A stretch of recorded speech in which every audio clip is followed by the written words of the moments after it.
Good evening, everybody. Thank you. We'll go ahead and get things going here this morning. Welcome to the Planning and Zoning Commission meeting for May 18th, 2023. This time I'd like to call the meeting to order. Commissioners who are present for this evening's meeting are at City Hall. We also have staff from the city attorney and clerk's offices, as well as city planning department. If you're joining us on Zoom this evening, you can see that you're here. You may observe the meeting. However, your ability to be seen on screen and talk will be muted. During the public testimony portion of the meeting, you will be unmuted and then be able to comment. Please note that we cannot take any questions until the public testimony portion. If you have a process question during the meeting, please email cityclerk@meridiancity.org and they will reply as quickly as possible. With that, let's begin with roll call. Madam Clerk. Mr. Chair, thank you. Commissioner Wheeler. Here. Commissioner Lorcher. Here. Commissioner Grace. Here. Commissioner Smith. Here. Commissioner Seal. Here. Absent are Commissioners Stoddard and Rivera. Thank you very much. So the first item on the agenda is the adoption of the agenda. The application for Julia subdivision, which is file number H 2023-0003, will be open for the sole purpose of continuing to a regularly scheduled meeting. It will open for that purpose only. So if there's anybody here tonight to testify for that application, we'll be not taking testimony on it this evening. Can I get a motion to adopt the agenda as amended? So moved.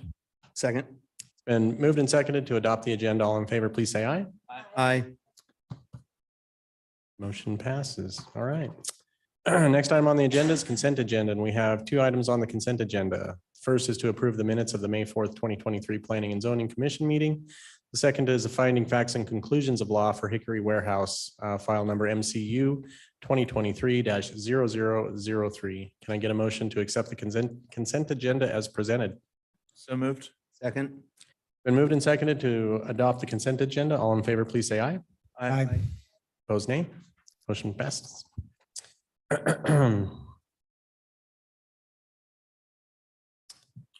This time I'd like to briefly explain the public hearing process. We will open each item individually and begin with the staff report. Staff will report their findings on how the item adheres to our comprehensive plan and unified development code. After staff has made their presentation, the applicant will come forward to present their case and respond to staff comments. They will have 15 minutes to do so. After the applicant is finished, we will open the floor to public testimony. Each person will be called on only once during the public testimony. The clerk will call the names individually of those who have signed up in advance to testify. Please state your name and address for the record, and you will have 3 minutes to address the commission. If you have previously sent pictures or presentation for the meeting, it will be displayed on the screen, and you will run the presentation with assistance from the clerk if needed. You have established that you'll be speaking on behalf of a larger group like an HOA where others from that group will allow you to speak on their behalf. You will have up to 10 minutes. After all those who have signed up in advance have spoken, we will invite any others who may wish to testify. When you are finished, if the commission does not have questions for you, you will return to your seat in chambers or be muted on Zoom and no longer have the ability to speak. Please remember, we generally do not call people back up. After all testimony has been heard, the applicant will be given another 10 minutes to come back and respond. When the applicant is finished responding to questions and concerns, we will close the public hearing. The commissioners will have the opportunity to discuss and hopefully be able to make final decisions or recommendations to city council as needed. So at this time, I would like to open the public hearing for item number H 2023-0009 for Ringneck Place subdivision. We will begin with staff report. Good evening, Mr. Chair and Commissioners. The applicant is here to discuss their project proposal for Ringneck Place subdivision. The applications submitted were annexation and zoning and preliminary plat. The site consists of 1.539 acres of land zoned R1 in Ada County, located at 2315 East Ustick Road, and it consists of 2 parcels. There is no history on the property. The comprehensive plan flume designation is medium density residential, and the applicant proposes to annex in 1.73 acres of land with an R8 zoning district. This property is within the city's area of impact boundary. A preliminary plat and conceptual building elevations were submitted showing how the property is proposed to be subdivided and developed with 9 single-family attached and detached dwelling units and 2 common lots at a gross density of 5.84 acres or units per acre. Proposed lots range in size from 4,237 to 5,332 square feet. The proposed use and density of the development is consistent with the medium density residential flume designation. Single-family detached and attached dwellings are listed as a principally permitted use in the R8 zoning district in the UDC. Future development is subject to the dimensional standards listed in the UDC for the R8 zoning district. The proposed plat and subsequent development are required to comply with the dimensional standards, and it appears that they do so. Access is proposed from East Ring Neck Street from North Verado Avenue and East Ustick Road. Direct lot access from East Ustick Road is prohibited. The applicant is proposing to remove the existing curb cut to East Ustick Road onto this site as depicted on the preliminary plat. An emergency vehicle turnaround is depicted on the plat over Lot 3, Block 2. The intent is to remove the turnaround to accommodate a single-family residential home once North Lapis Road is extended in the future. The applicant has proposed to landscape this parcel to be used as a commons open space for the development until such time that Lapis Road is extended. Off-street parking is required to be provided in accord with the standards listed in the UDC for single-family dwellings based on the number of bedroom units. Staff will confirm compliance with these standards at the time of building permit submittal for each residence. A 25-foot landscape buffer is required along East Ustick Road in accordance with the UDC. The landscape plan submitted depicts a 35-foot landscape buffer along East Ustick Road due to the milk lateral easement. Staff finds that the landscape plan should depict less lawn and a water planter bed with an additional mix of variety of shrubs, mulch, and other vegetative ground cover per the UDC. East Ustick Road is already improved with an existing 5-foot wide detached concrete sidewalk abutting the site in accordance with UD standards. Staff is not recommending that the sidewalk be replaced with a 5-foot detached sidewalk. The applicant is proposing a 5-foot attached sidewalks on both sides of East Ring Neck Street and North Lapis Avenue. Staff recommends that the applicant replace the gravel area in the parkway area with vegetation in accordance with the UDC and remove the driveway and replace with curb gutter and sidewalk per ACHD standards. There is an underground pressurized irrigation. Water is required to be provided to each lot within the subdivision per the UDC. The second common lot proposed on the east side of the site is planned to serve the pump station for the proposed subdivision's pressure irrigation as depicted on the preliminary plat. The corridor for the southern user ditch is to be piped from the southeast corner of the existing exit location into the Verado subdivision to the west. Conceptual building elevations were submitted that demonstrate what future homes in this development will look like. There are variations of single-story homes with a 2-car garage that are proposed. The submitted elevations depict a number of different architectural and design styles with materials of lap siding, stucco, differing coloring accents, and roof profiles. Staff recommends the applicant add additional stone or brick accents to the front of the homes to provide more of a variation in materials and a combination of various colors for each unit. The applicant shall submit elevations for the future single-family detached home. With the design review application, the final design of the structure is required to comply with the design standards and the architectural standards manual. Written testimony, there was Christy Mangel, concerns regarding increased traffic, safety, and need for noise mitigation. And staff does recommend approval of the annexation and preliminary plat with the conditions listed in the staff report and the requirement of a development agreement. And that concludes staff's presentation, and I stand for any questions. Thank you very much. Would the applicant like to come forward?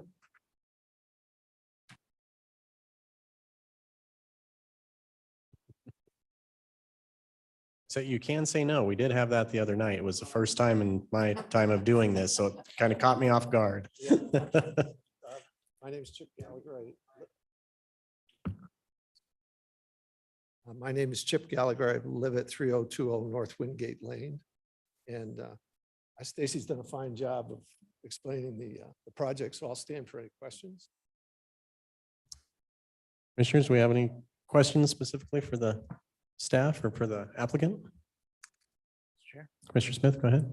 Just quick, just question, is there anything in the staff report, any of the recommendations from staff that you have any objections to or any concerns about? No, our engineers worked with Stacy and we kind of drilled down on all the details. We're fine with that. The houses won't all be gray, right? Pardon me? The houses won't all be gray. No, So- that's Sorry, somebody that lived on base housing.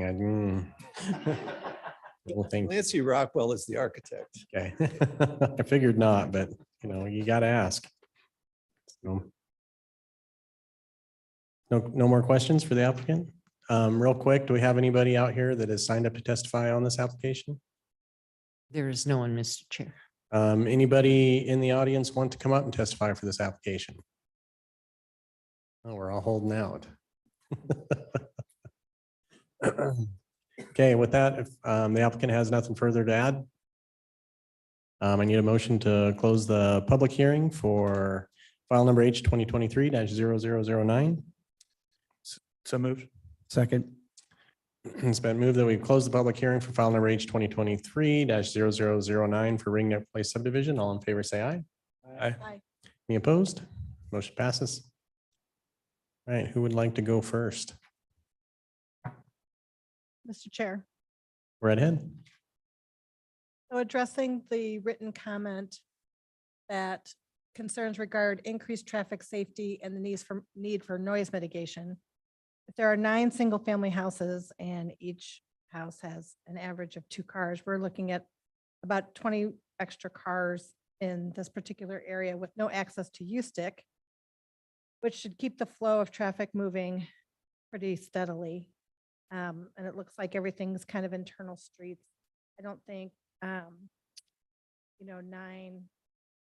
to 10 to 15 car trips a day are really going to increase traffic too much. In regard to noise mitigation, I think the actually building of the houses will probably buffer some of the noise from U-Stick as well. So hopefully that neighbor will actually hear less noise from U-Stick because there'll be a buffer from the houses. And since they're all internal safety streets, I'm not an expert, but I would think that there's no busy street to cross since they're all internal streets. So I'm in support of this project. Other comments, commissioners? Mr. Chair. Go right ahead. I think this is, I echo Commissioner Lorcher's thoughts. I think this is a very straightforward, well thought out, I think, well-fitting project for the area. So I have no objections and I strongly support it. Anyone else? Mr. Chairman, if I could just maybe get a clarification, there was a statement in the summary that indicated an emergency turnaround was being removed in favor of a single-family home, and I was just wondering, given what appears to be the location and the smaller parcel there, does that create any, maybe this is a question for staff, does that create any issues? Why was that originally there maybe, and why is it being taken out? Mr. Chair, Commissioner Grace, so that is added in. So because of North Lapis running east-west is not fully developed for fire, for a turnaround for people coming into the subdivision. So it's being added then? Yes, Okay, and then it will be removed eventually once the road extends the next, in the okay. future. Thank you for that clarification. Anybody else? I'll take a motion if anybody would like to take a stab at one.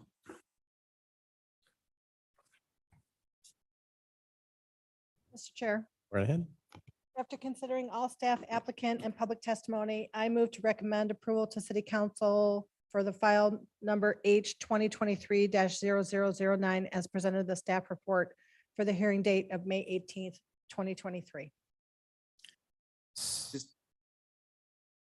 think we need to add on there, if you want to, Commissioner, about the annexation, staff recommendations and the DA. If you want to add that in there on your recommendation, on your motion. I think that's included in the staff report already, correct? The conditions are there. I Okay. thought that, okay, all right. I just wanted to double check that that was included on that. Sorry, I didn't mean to interrupt you there. Okay. I apologize. And with that, I will say second. It's been moved and seconded to approve file number H 2023-0009 for Ring Neck Place subdivision. All in favor, say aye. Aye. Opposed, nay. Motion carries. Thank you, sir.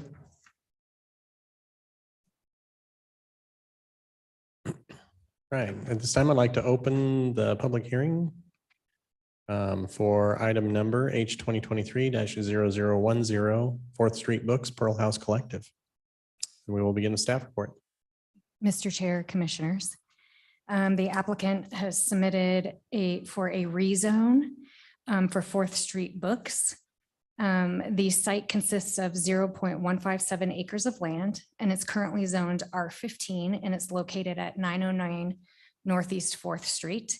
There is no current history on the property. Comprehensive plan flume designation is Old Town. The applicant is requesting to rezone the 0.157 acres of land from R15 to Old Town to operate a retail use for a bookstore on the subject property with an ancillary outdoor patio space. Fourth Street Books will sell both new and used books and offers a micro cafe concept, which includes a small selection of coffee, tea, beer, and wine with an outdoor patio space. The applicant will also be promoting local authors and artists through their curated workshops and activities. The proposed 800 square foot bookstore will be located in the downtown area within the Meridian Urban Renewal District. The building, which is over 100 years old, was renovated in 2004 and is slated for further improvements to meet city code requirements and enhance the customer experience. The front porch and patio area will be expanded to include an ADA ramp and more seating, with the outdoor patio predominantly utilized during the warmer months. The backyard area will be transformed into a community space, encouraging customers to read, socialize, and enjoy a picnic, with seating provided by picnic tables. The applicant is proposing to use the backyard space to host author signings, poetry readings, book clubs, and other planned activities, events that require online registration, including free events with limited tickets. For more significant events, Fourth Street Books plans to collaborate with other local businesses with larger spaces. Furthermore, Fourth Street Books intends to participate in downtown Meridian activities such as Art Week and Meridian Main Street Market, while promoting literary and creative programming throughout the Treasure Valley. Due to the close proximity of neighboring residential properties, staff acknowledges the potential for noise to travel and also has received some public testimony regarding noise and use from adjacent neighbors. To host any outdoor events, the applicant is required to obtain a temporary use permit from the clerk's office that is valid for 160 days per calendar year. Once the adjacent properties develop into commercial uses in the future, the applicant can apply for a conditional use permit for an outdoor entertainment activity space. The proposed hours of operation would be from Tuesday to Sunday, 10 to 10 p.m., with the bookstore likely opening with a reduced schedule from Thursday to Sunday from 12 to 9 p.m. for the first 12 to 16 months. Access is provided via public street on Northeast 4th Street and an alleyway to the west. The existing home has a driveway off the alleyway that contains one employee parking stall. There is currently no off-street parking on the site.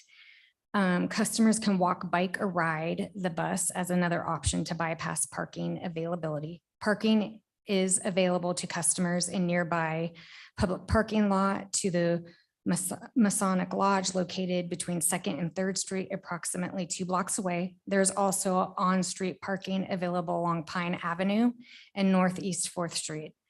Staff recommends the applicant install no parking signs along the alley. The applicant has provided a parking plan, as you can see in the center, as a guide to helping address where people are able to park in red. The applicant is proposing additional landscaping, a small selection of shrubs and ground cover around the proposed outdoor event activity space to reduce the noise in the adjacent residential district. In order to help alleviate any undue noise and light disturbances to the nearby residential uses, staff recommends the landscape plan be revised to include additional landscaping along the western, southern, and eastern fence line. Staff recommends the applicant incorporate some columnar trees or taller shrubs around the fence line in addition to the shrubs and ground cover proposed on the landscape plan to help mitigate concerns raised by the adjacent neighbors. All fencing is existing and should meet UDC code. Building elevations, conceptual building elevations and perspectives were submitted for the existing bookstore structure as shown. The building consists of siding, fascia trim, asphalt roof shingles, and new composite deck with railing and ADA ramp. As stated in the staff report, the only new additions to the structure is the front entry and back patio for outdoor space. The proposed elevations are not approved with this application and will be reviewed with a design review application for consistency with our standards, but full compliance with the ASM standard is not required based on the limited scope of work for this project. There was written testimony, one from Becky Logue, parking concerns, Tim McGoldrick, noise and traffic concerns, Kristen Roberts, there is a great need for a bookstore within walking distance of downtown, looking forward to it. Empowered Chiropractic, looking forward to having a quiet place to relax and read. Staff does recommend approval for the rezone from R15 to Old Town per the findings and conditions in the staff report. And that concludes staff's presentation, and I stand for any questions. Thank you very much. Would the applicant like to come forward?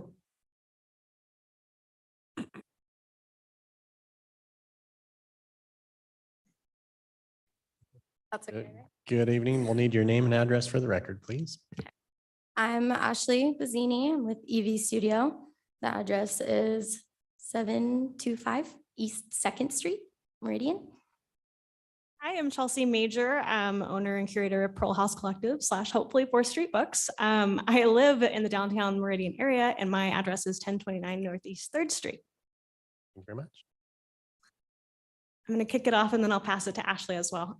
So good evening, Mr. Chair and commissioners. Thank you for taking the time to review this project today. I know this is how you spend a lot of your time, and I know it takes a lot out from your other life and activities, so thank you. I am Chelsea Major, as I mentioned, daughter of an English teacher, a Meridian citizen living nearby, and with my husband Chase, I'm also a volunteer with the Meridian Library Alliance. I'm excited to be here today. I'm representing my small business, Pearl House Collective, and what is hopefully to become 4th Street Books. If it doesn't go on this property, that would be a little odd of a name. So Stacy did a great job explaining the staff report, and I just want to add some additional color about the vision and background for our bookstore. Do I change it? How do we?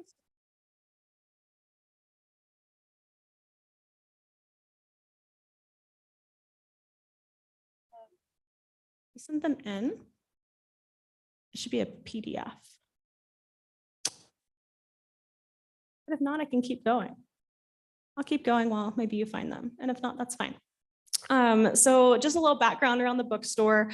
We created Pearl House Collective in 2021 as a hybrid bookstore. So I've been hauling books around and selling them at markets, at breweries, basically anywhere anyone will have me.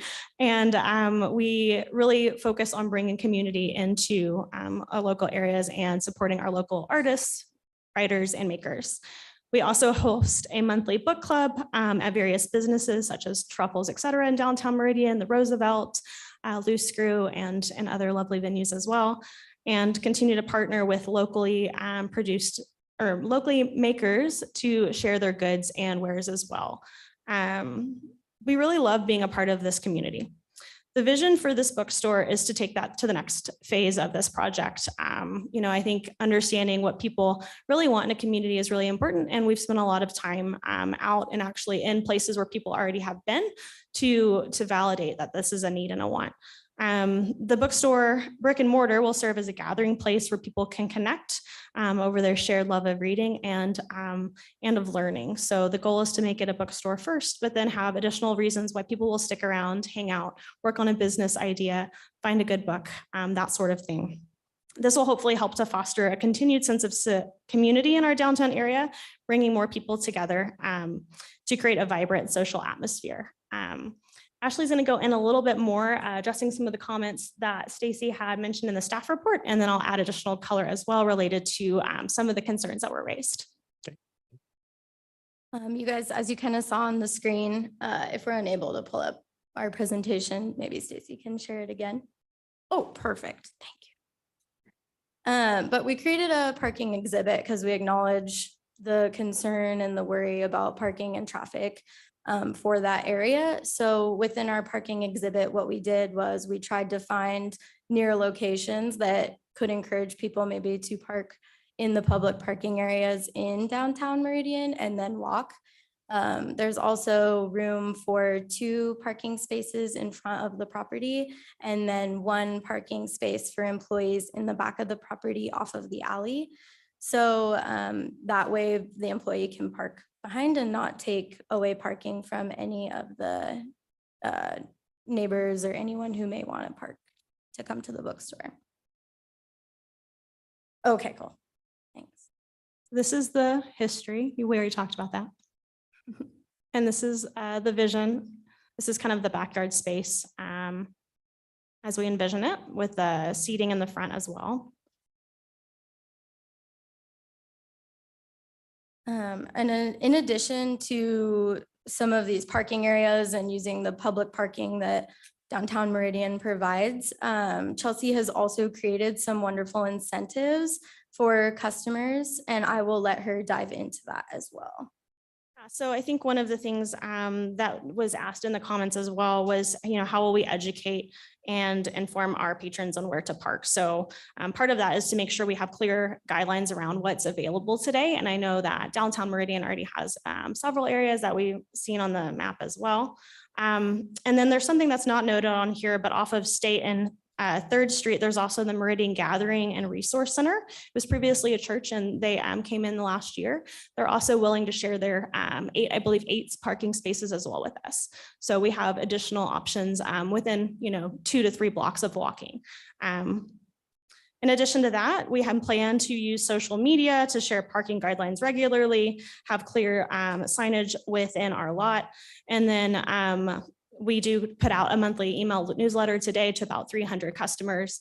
This would be included in those communications, as well as having printed material on hand at our events, whether those are off-site or when customers come in as well.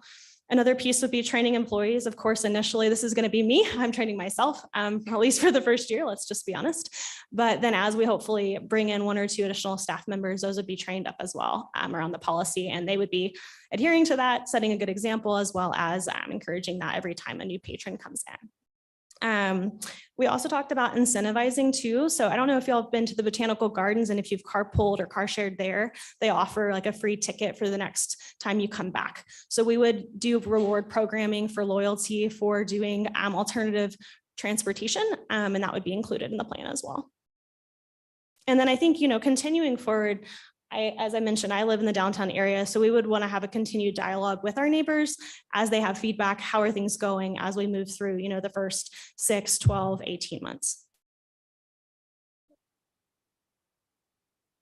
So this image kind of shows those 2 front parking spots that I spoke about, along with the employee parking stall in the back.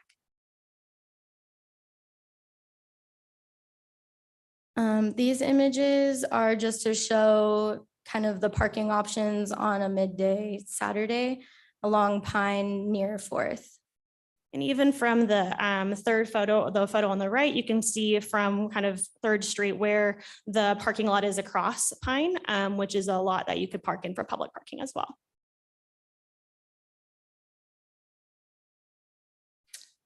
So this is kind of moving into the area of experience and how people will interact with the site and the building and 4th Street books. So as Stacy mentioned in her report, we're showing our ADA ramp coming up to that extended portion of the deck to allow for clearance and accessibility to that portion and to the front door as well. The back area, we're showing our patio tables and seating options along with that landscaping. And we do agree with the planning's request and to include more planting and maybe higher planting, taller stuff. So to help mitigate the noise and control that there. And then, oh, we have string lights that would go across that back patio area just to help with the ambiance and the fun environment, you know, if you're enjoying your book in the evening. So this is kind of a schematic design of the floor plan and how it would be now. So we're showing some of the furniture, the bookcases, some seating options, and we have a little pop-up room there in the back, which would be for local artists and merchandise. So people can come enjoy that, purchase things and support those people. The cafe area is very small. There will be no cooking or baking in this area. It'll all be outsourced. And then Wouldn't want me cooking that for you. Chelsea will not be cooking. So just as another item to address. Another, just to kind of conclude, I got a fun phone call this morning from a resident who used to live across the street. He grew up and knew the original owner of the home. Her name was Nancy Mary Sage, and she was actually Meridian's librarian for 70 years.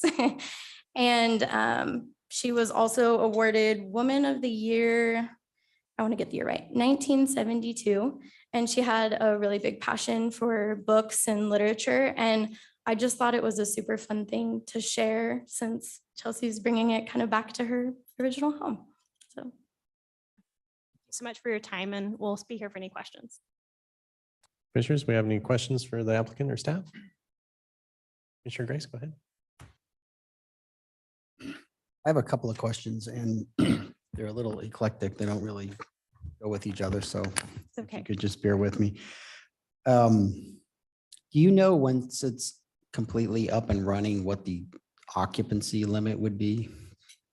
yeah, so I did a rough occupancy count under mercantile occupancy, and I have 12 people for the interior occupancy load. For the exterior backyard, I have it calculated by table with 6 to 8 people per table. I'm calculating 25 to 30 under occupancy of assembly. Okay. And then for the front porch, I also calculated it by assembly occupancy, and I have 10 to 12 per with tables. So in total, if my math is correct, roughly 30-ish? Yeah. if Or you did I count it, miss? I might have missed taking, when I was taking notes, I might have missed. like 30 total. Yeah, Oh, it would be probably closer to 40, 50. 40, 50 on like a Okay. large event day. yeah, I must have missed something there. I apologize. Oh, sorry. No, that's on me. Mr. Chairman, a follow-up, in the backyard activities, once they get up and running, do you anticipate any, it says planned activities, events, any like live music or anything like that? So what we had really envisioned was more like literary readings. So poetry readings. When we said open mic, I think there was a little confusion too, as is it an open mic music show? And open mic was actually open mic for like literary events. So authors coming and reading their work. We really do a lot of work with the younger artists and makers scene. There's a local nonprofit that focuses on that, and they actually do a lot with our authors that haven't been published yet. So that's more of what we'd be envisioning. If we did do music, it would be like in pairing with like a yoga class. So like acoustic guitar is kind of more of the line of thought we were thinking. Mr. Chairman, just last question. Absolutely. Given that many people, do you think, just looking at that map of Pine Street, if it's a pretty active evening, do you think that that is enough parking on Pine Street? And that's why we would be leveraging not just Pine, but the public lots across from Pine, where it's about a 3 to 4 minute walk, as well as partnering with the Meridian Gathering and Community Space, which has additional spots as well. Okay, thank you. Mr. Chair, Commissioner Smith, go ahead. I also have a couple of eclectic questions.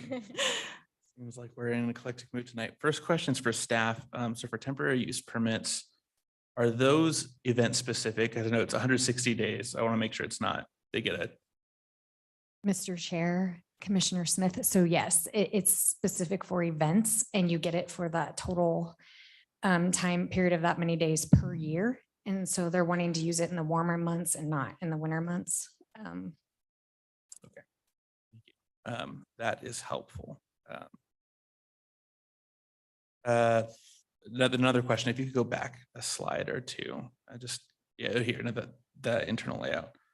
I just want to make sure I'm getting a good understanding of this. It looks like there's a lot of seating internally. Full disclosure, I'm a huge book lover. And so I'm just curious where the books are intended to actually go in this space. It looks like there's. Yes, so some of this design doesn't have as many bookshelves as would actually be there. I think that's part of just like the design platform. But basically books would line up on all of the walls. So right where you see the couch today, that would actually just be more of a window seat. And then we'd have like floating shelves next to it and above. And then we also do really have, since it is an older home, taller ceilings. I want to say they're 10 foot. So they would be floor to ceiling too as well. One of the interesting things when we were talking to Kenneth, who lived across the street and actually mowed the lawn for Nancy Sage, was that you'd be surprised how many bookshelves she had, every bookshelf on every wall. So kind of trying to really replicate that as well, but giving a little bit of space if you're wanting to take your coffee and read a book. Yep. And those little squares are bookshelves along the wall. Yeah, I don't know if. But we would expand them out from what you see here. that's helpful. Thank you. Last question, and I think it's kind of something that we're getting at is it seems like in a given day, day to day, there might be some parking friction, but it seems like obviously this isn't a huge space and is not concerned about necessarily massive parking issues, but it's specifically the events. Right. And so if we're calculating, say, 50 people or so, that's, let's say 2 people a car. And let's say worst case scenario, no one rides a bike.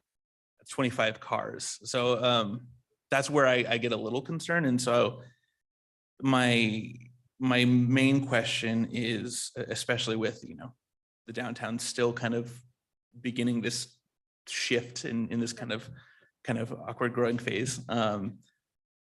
What are the mitigation effects beyond, obviously there's communication and working, but are there any plans for, say, an event has significant interest? Is there opportunities to move it to a different location? I know you guys said, there's. Definitely so. I know Hidden Gem Events actually recently has really started up doing a lot of other events as well. And they have that full backyard space and additional area kind of closer to Carlton and Main Street. So there's definitely opportunities to do other locations as well. And I don't think we'll stop doing that. We actually really love going into other local businesses. So I don't think that would change. I think it'd just be based on the event, why we're ticketing in advance. So we get that head count. So we have an idea of when do we need to plan, when do we need to shift. Thank you. That's it. Mr. Chair. Go ahead. Just a quick question here to Chelsea, right? Is that Yes. right? Okay. So on have you already gone to like some of these, like the Messianic Lodge, the Gathering, these other places? Yes. Asked, hey, can we have permission to go ahead and park here and let them know your hours and all that kind of stuff? Yeah, so we just got confirmation from the Meridian Gathering place today. I believe the Masonic Lodge is public parking. Yeah, on weekdays up to 6 p.m. Okay, all right. So if there's any gatherings that were after 6 p.m., then that parking space or that parking area wouldn't be there, but there'd be other ones there. Correct. Okay, all right. And then you said that you'd also be able to or be able to somehow advertise, hey, come park in these locations, maps and things like that. for some of these other events that might be coming up in the evenings or what have you, right? Yes, and definitely. And how I think about it as well is we really want to promote people going to the other businesses, not just ours. So part of that is coming into downtown Meridian, or if you're living in the downtown Meridian area, taking, your bike, walking down. I mean, I walked here today. Yeah, yeah. And that's what I kind of see it as, like on days like this, be able to enjoy a walk Yep. through town. So thank you. Anything further? Go right ahead. What was the reaction to your next door neighbor to this property? There was definitely some frustration around the location of it being a bookstore and having beer and wine as well as coffee and tea. And then the noise, there was feedback around the alleyway and the alleyway, people rushing down it today, and that being a concern for grandchildren. And I do understand that, which is why we are putting signs in the alleyway. And also, I try to live and walk in this area as well and be sensitive to those concerns as well. Thank you. Anything further? All right. I'm sure Mr. Chair, we can start with Tom McGoldrick. Okay. Oh, I'm sorry. Thank you. we'll come back to you here in just a minute. Thank you.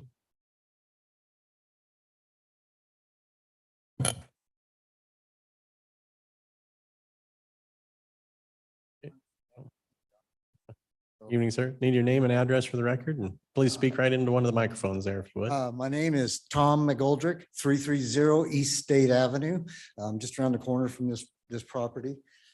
So I just dive in. Absolutely. Okay, I'm recently retired from 30 years of business management. That's what I did. I went into businesses that were failing, turned them around.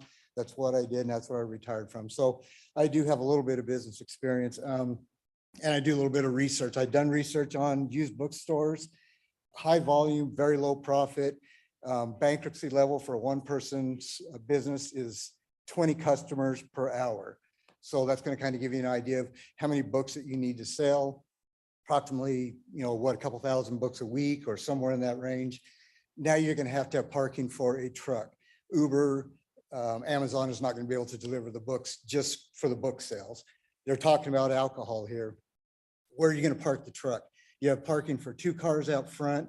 Are you willing to make special parking permits for alcohol, Coors Light trucks, Budweiser trucks to deliver, to stay in the middle of the road, to block people's driveways, to park in the alley? What kind of concessions are we going to take about that? While we're talking about alcohol here, I challenge you to go to any bar in town and ask them what they do for security.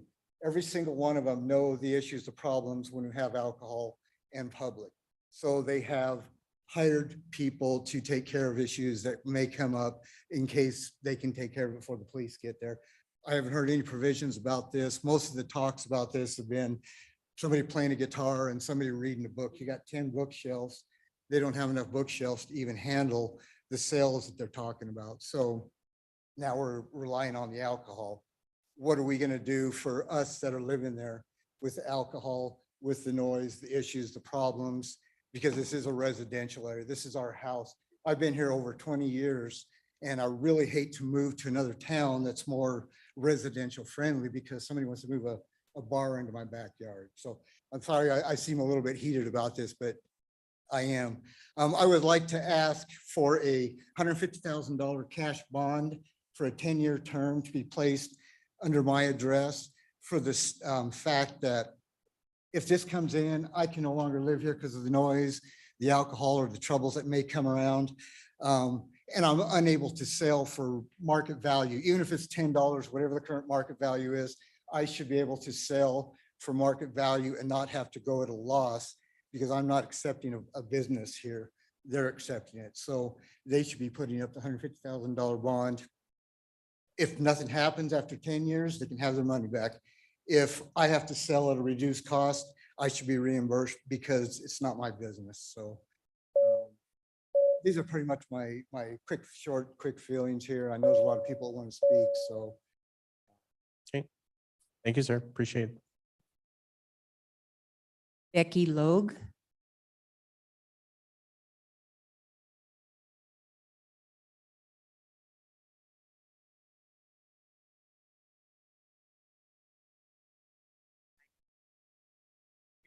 Yep, yep. Speak right into the microphone. We'll take your name and address and you can adjust it if you need to there. So my name is Becky Logue and I live across the street from the proposed bookstore. Yep, what's the address, I, please? I don't live there. I own the property across the street, 404 East Pine Avenue. Okay. And I did email, obviously, my main concern is parking. There's the 2 spots in front and 1 behind.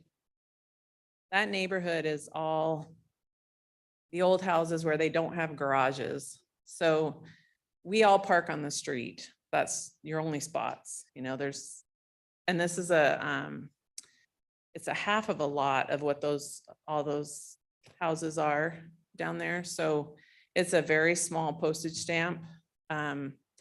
Definitely not meant for even 20 people to be in. It's 800 square foot. It's very tiny. The backyard is very small and it also backs up to a couple empty lots that there's kids that play through there. And I know the way people drive down those alleys and through those empty lots, it won't be pretty at all for safety wise for any of those kids. This is 4 blocks from downtown. It's not in downtown. This is a neighborhood. And it definitely will lower the value of all of our homes. I'm just, the safety is a big concern for me. The parking is huge because we all need to come home and have a place to park. And it's really bothering that there's not going to be that. That's my main concern. And I guess that's all I have. Thank you very much. I have a Mr. Logue.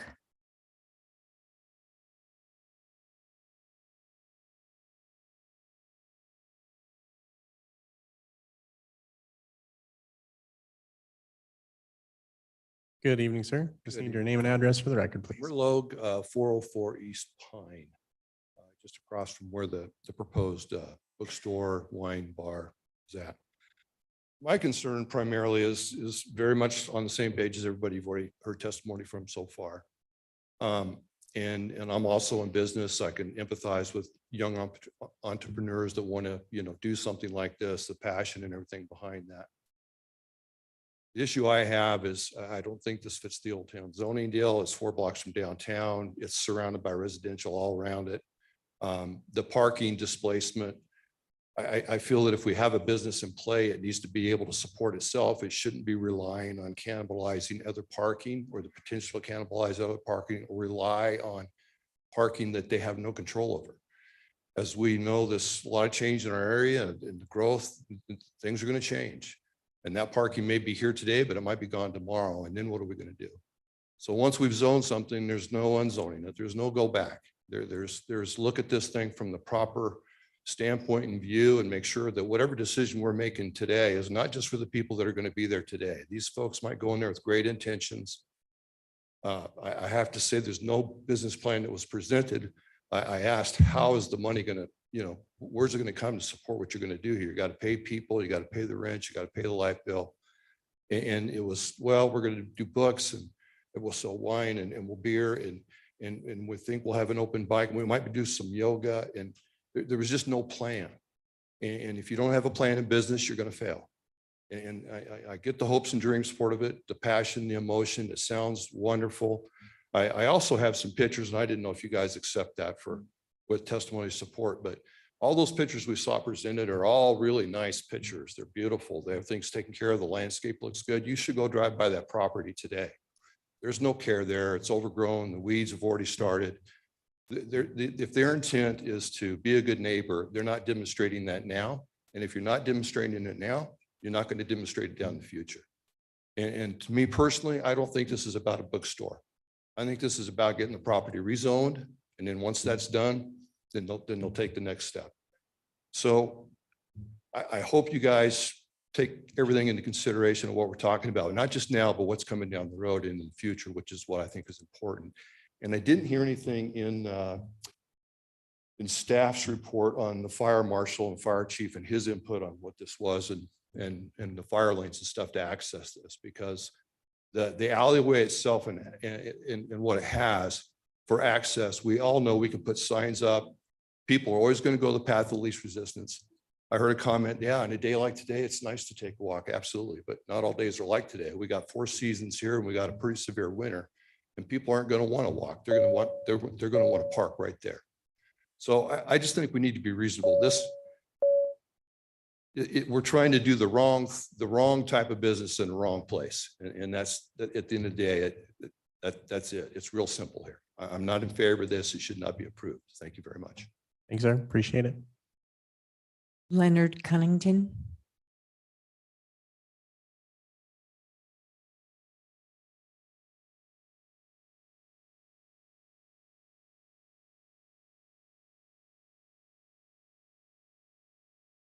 Good evening, sir. Need your name and address for the record, and floor is yours. My name is Leonard Cunnington. I live at 834 Northeast 4th Street. It's kind of kitty corner across from where the bookstore is going to be. And been there about 40 years. And we've experienced pretty much very little theft or crime at my property. But I feel that with the increase of people and that things are probably going to start disappearing, and especially when it's close to dark.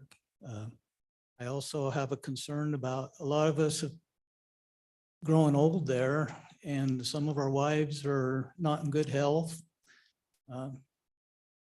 We need to live in a peaceful, quiet neighborhood. I also have concerns that have already been mentioned by all of the other testimony tonight. The parking, the noise, child safety. I have a grandchild that stays at my house.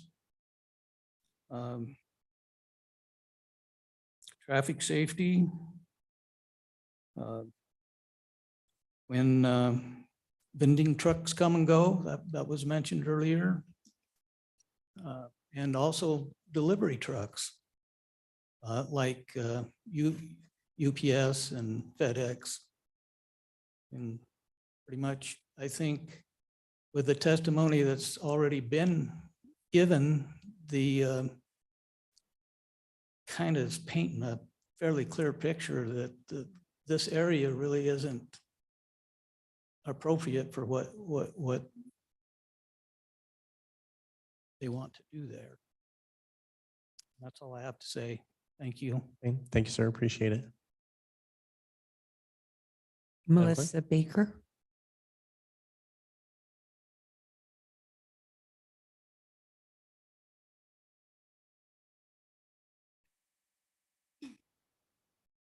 Good evening. Can you hear me? Yes, ma'am. My name is Melissa Baker. I live at 225 South Linder Road, Unit L103. I wrote up a little something, but real quick before I get started, I just would like to counter some concerns that I've heard so far and hopefully alleviate some of those concerns. Not parking necessarily, but more so the noise. I understand the concern with maybe beer and wine being associated with rowdiness. I've heard wine bar, I've heard bar.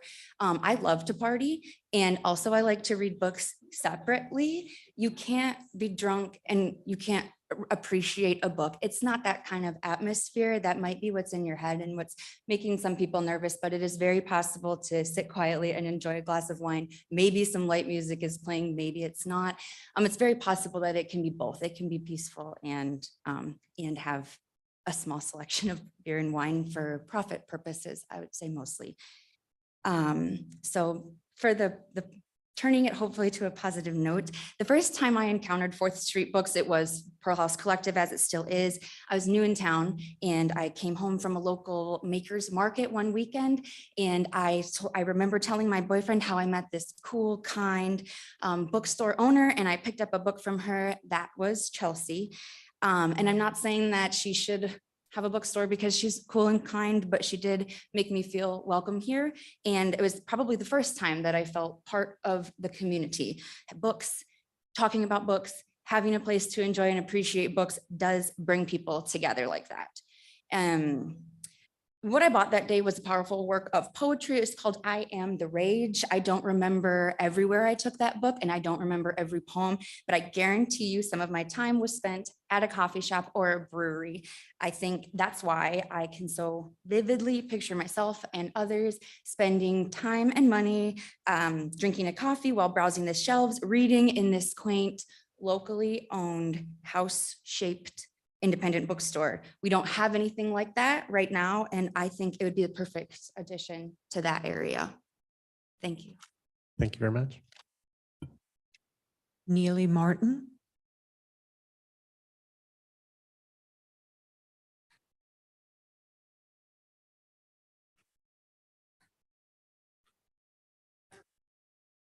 My name is Neely Martin, and I live at 318 East Pine Avenue, which is basically the backyard of the 4th bookstore. My kids play in the empty lot that faces there, that I imagine a lot of these people that are using this will use as an entryway to probably either try to park or use as a shortcut to drive through. My kids run and play in this alleyway, and people use the alleyway now as a raceway. Like, if we add more parking to it, it's only going to get worse. We park our cars along Pine. My neighbor parks their cars along Pine. The picture that was referenced, I don't know when they took that picture because there's cars constantly parked on Pine. The noise, I have 2 small children. It's literally in our backyard. Their bedroom is right there. I don't know if you can see it in this, but you can't see it in this picture, but I mean, there's plenty of concerns that I'm just not. I also like to read a good book, but I don't want the noise and the extra people in my backyard. And that's all I have. Thank you very much. Judy Larson.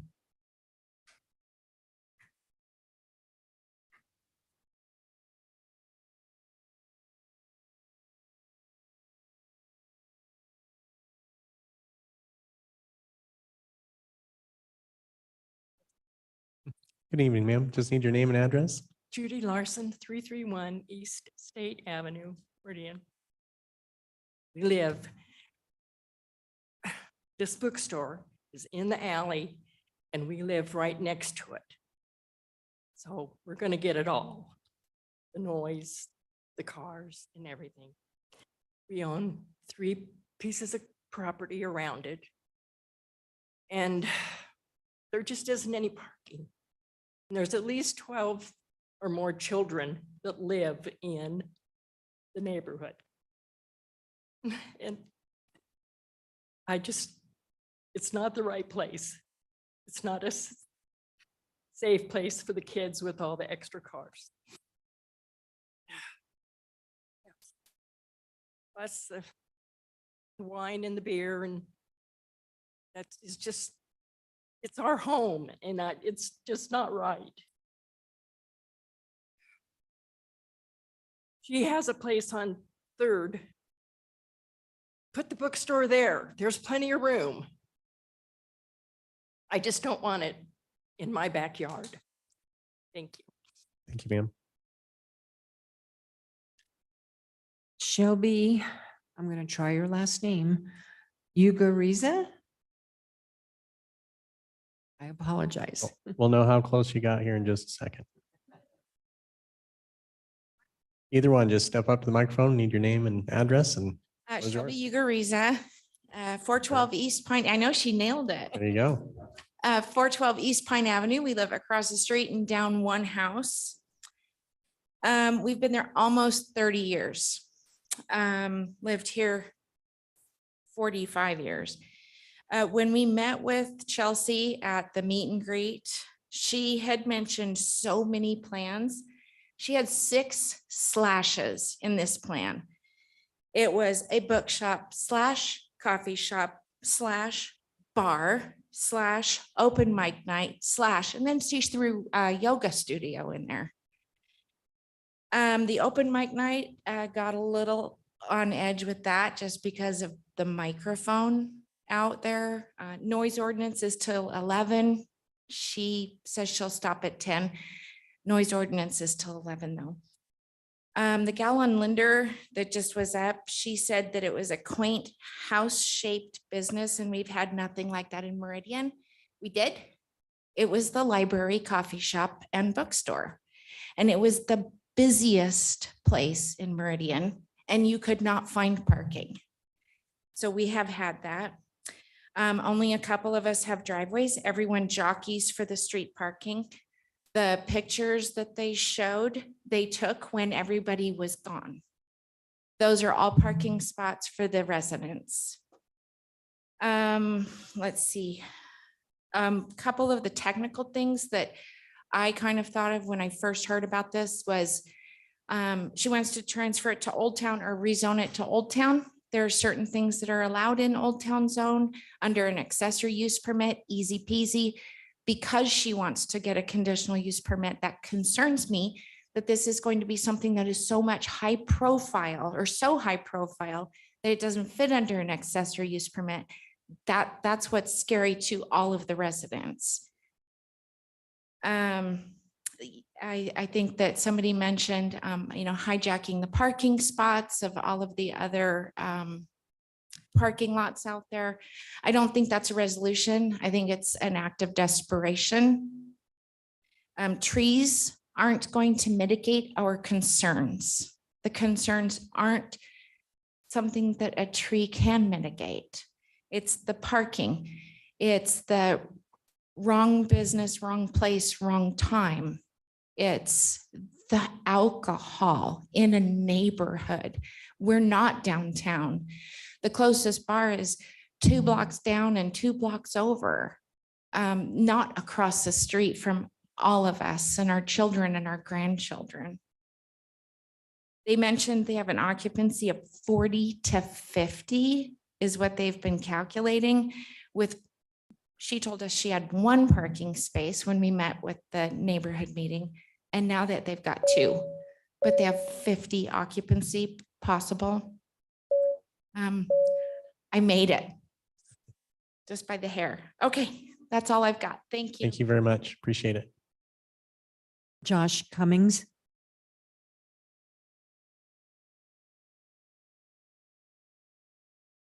Good evening. Name and address and floor is yours. Great. Josh Cummings, 5945 North Sunita Hills in Meridian, about 3 miles north of here. So I did not walk or ride my bike. Mr. Chair and fellow commissioners, I'd like to pose one question to you.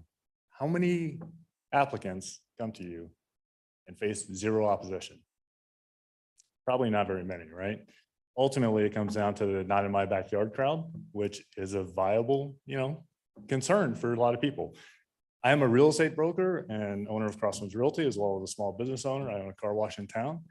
And I would like to pose to the neighbors, would you prefer a small bookstore, or would you prefer a convicted felon sex offender moving into the house as Class C property? Because I can guarantee you, highest and best use is not going to be as a rental property. It's going to be as a small, quaint neighborhood shop. And if you don't like a bookstore next door, imagine what your life would look like if your meth dealing ex-con moves in, because this is a fairly low rent district. And that's potentially what could happen with this property. I would like to say that culturally, Meridian needs shops like this. And it will greatly enhance the downtown area. I live a few miles away, but I can envision bringing my children here. I've got a 15-year-old and a 12-year-old, and I would love to drive down, park at Generations Plaza and walk over to support a local business, because I'm a small business owner myself. It's challenging. Yes, there are challenges. It's tough to make a buck, but I guarantee you the applicant is not doing this to make a quick buck. The Major family is invested in our community, and that's reflected by the fact that she single-handedly started the Meridian Library Alliance, which recently gathered a lot of attention based on some contentious issues and some folks that wanted to basically shut down the library district, which we all know is probably not the best course of action for our community. So I would just like to conclude by saying I support this rezone, and I think it'll add to the flavor of downtown Meridian and potentially enhance property values as opposed to the alternative. Thank you. Thank you, sir. Appreciate it. Renee Yerby.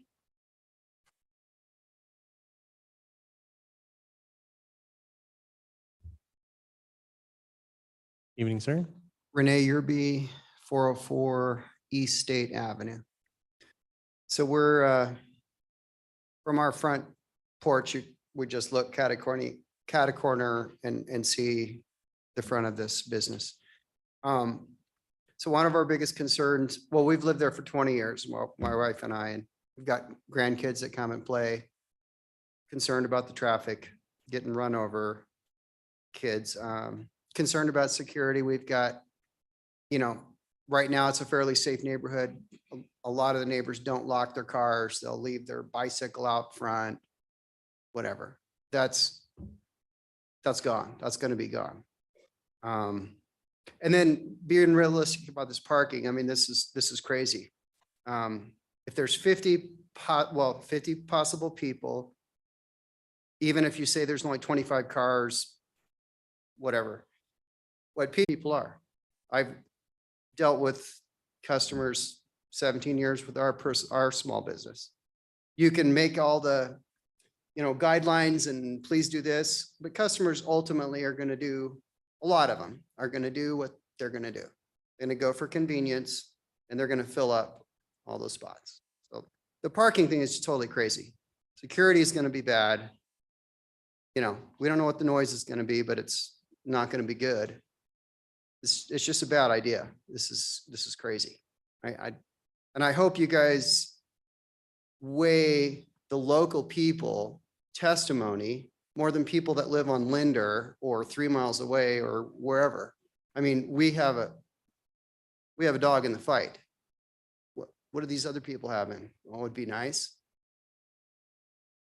That's all we got. Thank you, sir. Sharon Taylor.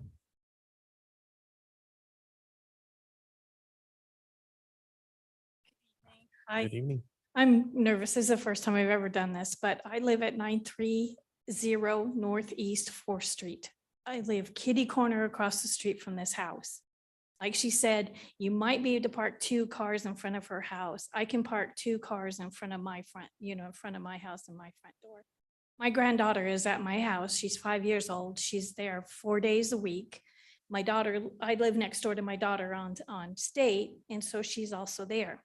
We have approximately probably 20 children in that vicinity, right around between 5th and 4th, and then across the street.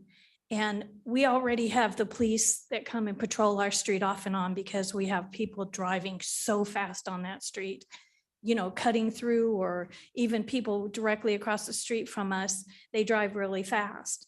And one of my biggest fears is a child's going to run out in the street. And we do have a lady that lives down on 5th on the corner. She has 5 children.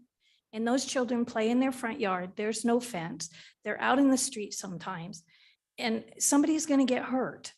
And like it's already been said, it's our neighborhood. And the picture of their backyard is a great picture, but I really don't think that backyard is that big. To be honest with you, it's a very small house. And she says there's other parking, but on Idaho, parking in front of Truffles, you can't find a parking space during the day with the businesses that are there. So I don't see how she thinks that people are going to be able to park in these other parking spaces. And like the whole neighborhood was told, we don't have garages. If we have a second person that comes and visits us, we have no parking. And when they have like the parade and stuff, our street is packed. You can't even park in front of your own house, let alone having all these people come and go. And the alcohol bothers me. I'm sorry. I don't care if you're reading a book and you're drinking and you're in a good mood. You might drink 1 or 2 many drinks. And the alley itself, it's my biggest concern.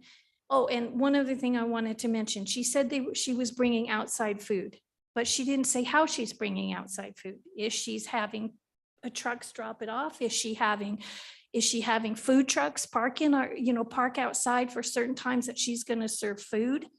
And so there's so much that isn't being told of what's going to happen. And if this house is rezoned and she doesn't make it, then what other type of business can come in that's going to affect our neighborhood? And the fact that, a sex offender could move into that house, but a very nice family could move into that house also. And, so my biggest concern is we're going to end up with a dead kid. We're going to end up with theft. We're going to end up with a lot. We have a very family neighborhood right now. Everybody's really friendly. Everybody knows well, not everybody, but everybody's concerned for everybody. We watch out for our neighbors. If we see anything happen, we're on top of it. I've called the police 2 or 3 times I had one guy do like 65 down in front of my house the other day. And he thought it was funny, and I don't know. I feel like I'm just rattling on, but you guys have to realize this is our neighborhood. This is our home, and the pizza parlor that is on Main Street that has the upper, when they have their nights and they have their mics on and they have their music, I can hear it. And I'm 2 or 3 blocks away. Thank you. Thank you, ma'am. Marshall Major.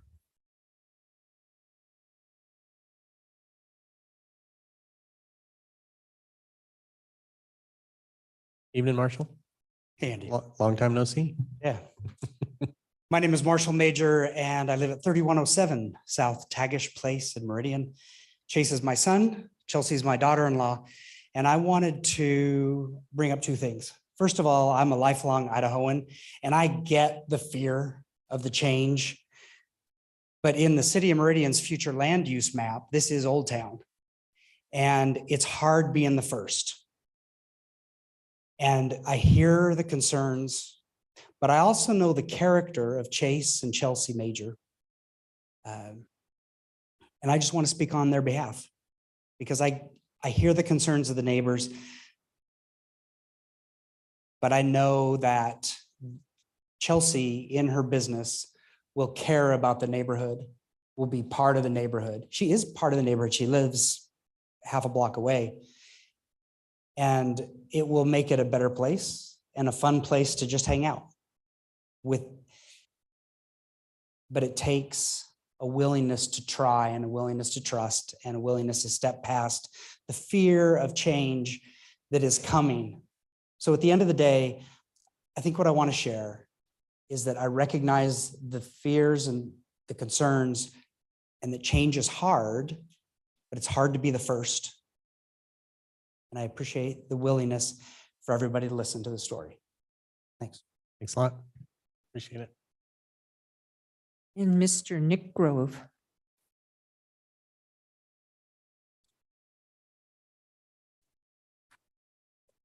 I don't know if we can let him speak. He deserted us.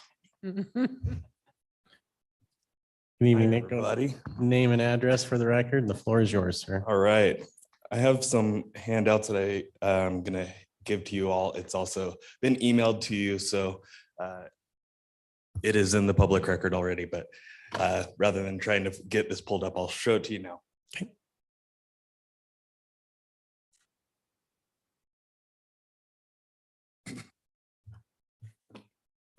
All right. So my name is Nick Grove. My address is 1536 Northwest First Street. I'm here as a downtown resident, not in any of my other capacities that I hold. I have lived and worked in downtown for several years, and there are a lot of what ifs being thrown out here tonight. That is not what you all are making a decision on. You are making a decision on what is in the city's code and what is in the best interest of the city long-term.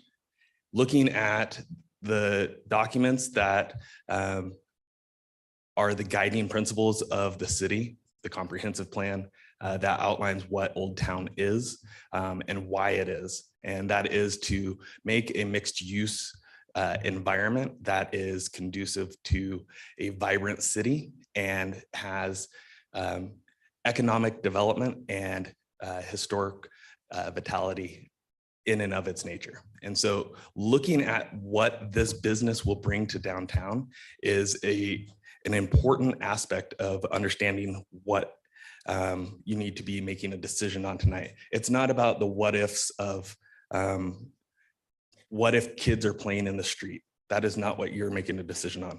You're not making a decision on what if the home value. So I know a lot of people here tonight are maybe new to this process, but you're not here to dictate a lot of the things that are brought up tonight.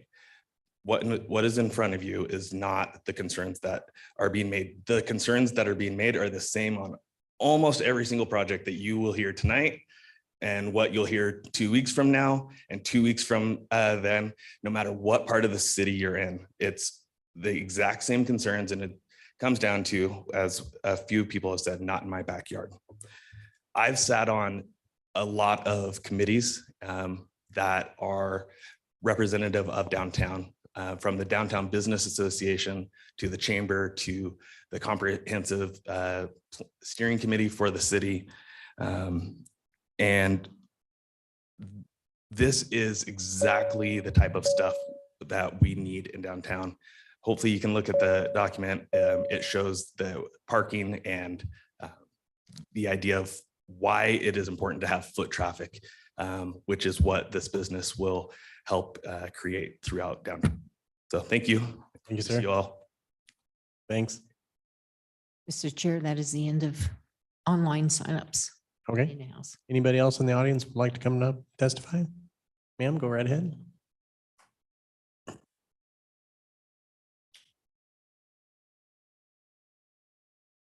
Oh, we'll get you right up to the microphone. We'll need your name and address for the record, please. Nikki Miles, 505 East Pine, corner of Fifth and Pine.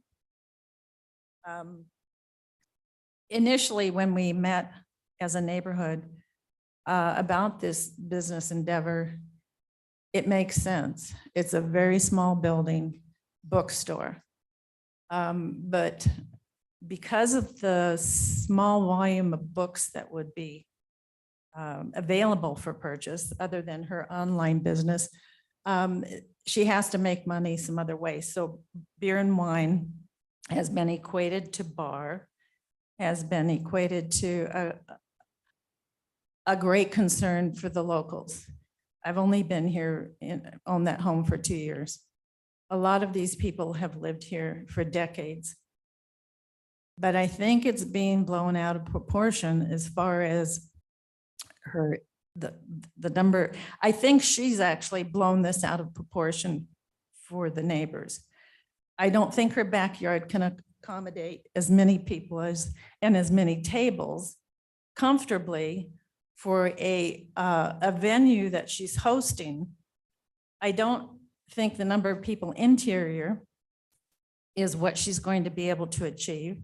I don't think your fire department would allow that, but I do think conceptually, if she stays focused on books and she has her espressos and perhaps beer and wine for her guests, for cultural events or literary events, and not walk-in off the street customers. It's the walk-in off the street, which is a great concern for these folks. And children do play. They don't play they may play up on Idaho, but certainly not on Pine. Please don't, folks, please keep it down. Person at the microphone has the microphone. Thank you. So now I'm going to throw a real curve before my time is up. What struck me was when I received, I'm not against this, but the individuals have to tame this in and give some level of comfort to the city and to the neighbors that this is not all doom and gloom. But what concerned me was when I received the postcard and I turned it over and I started asking my neighbors, what does planned commercial arterial mean? And what little time I gave myself to try to figure this out, I'm more concerned about that. And I'm concerned that while they're trying to preserve their investment and trying to preserve their quality of life, or we all are, I'll speak for myself as well, that Harbor Freight at 8:45 PM hauling 3 trailers and other commercial companies hauling 2 trailers is not going to be unusual in the future. That Pine Avenue with those pretty little lanterns for night lighting is connecting Emerald with Cherry. It's commercial, it's no longer residential. The mayor, the transportation department, and other stakeholders at the city, in cooperation with ACHD, is turning Pine into an Emerald and a Cherry for crosstown traffic, taking an easier route for commercial trucking and commercial businesses. It's just an easier route rather than going up to Franklin or Overland. So their quality of life is, I'm selling, I can't handle the traffic as it is. It's too emotional for me to watch children trying to cross, people running buses, and this isn't their problem, but the quality of life for residents in this area is already destructed. And it's come from very unconscionable decisions made at ACHD and Meridian's level. But I do believe that a bookstore and a nice little entertainment venue for literary projects, I think is very appropriate. Thank you much. Anybody else? Yeah.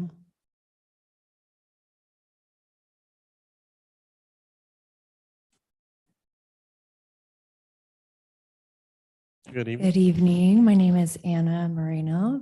I'm at 6700 West Eustic.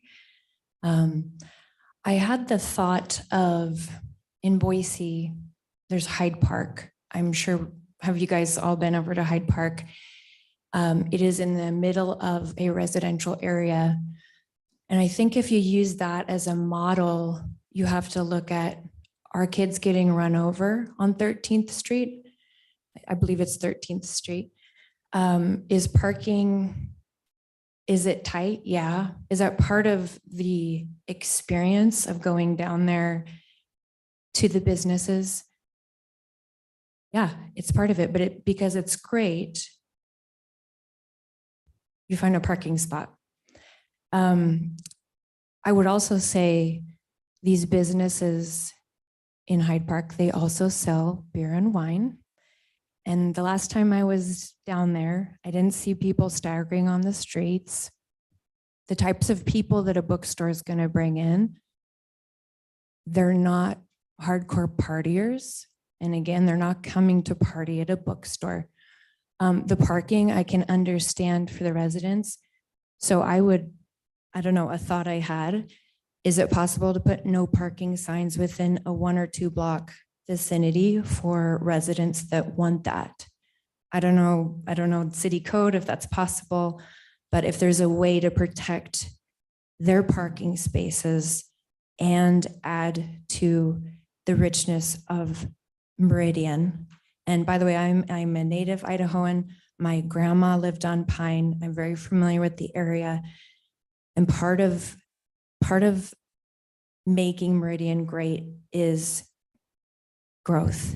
And growth is hard, but it's necessary. So that's all I want to say. Okay, thank you. There's Anna, if you want to come up.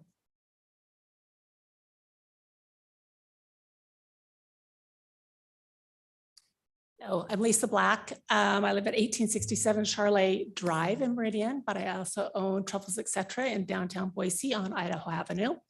And I'm here on behalf of Chelsea and her character and just what she would bring to the downtown area. I'm excited about having the foot traffic that, you've got the parking garage that's coming in. I know it's kind of at a standstill right now, but we're going to have that additional parking, which will help.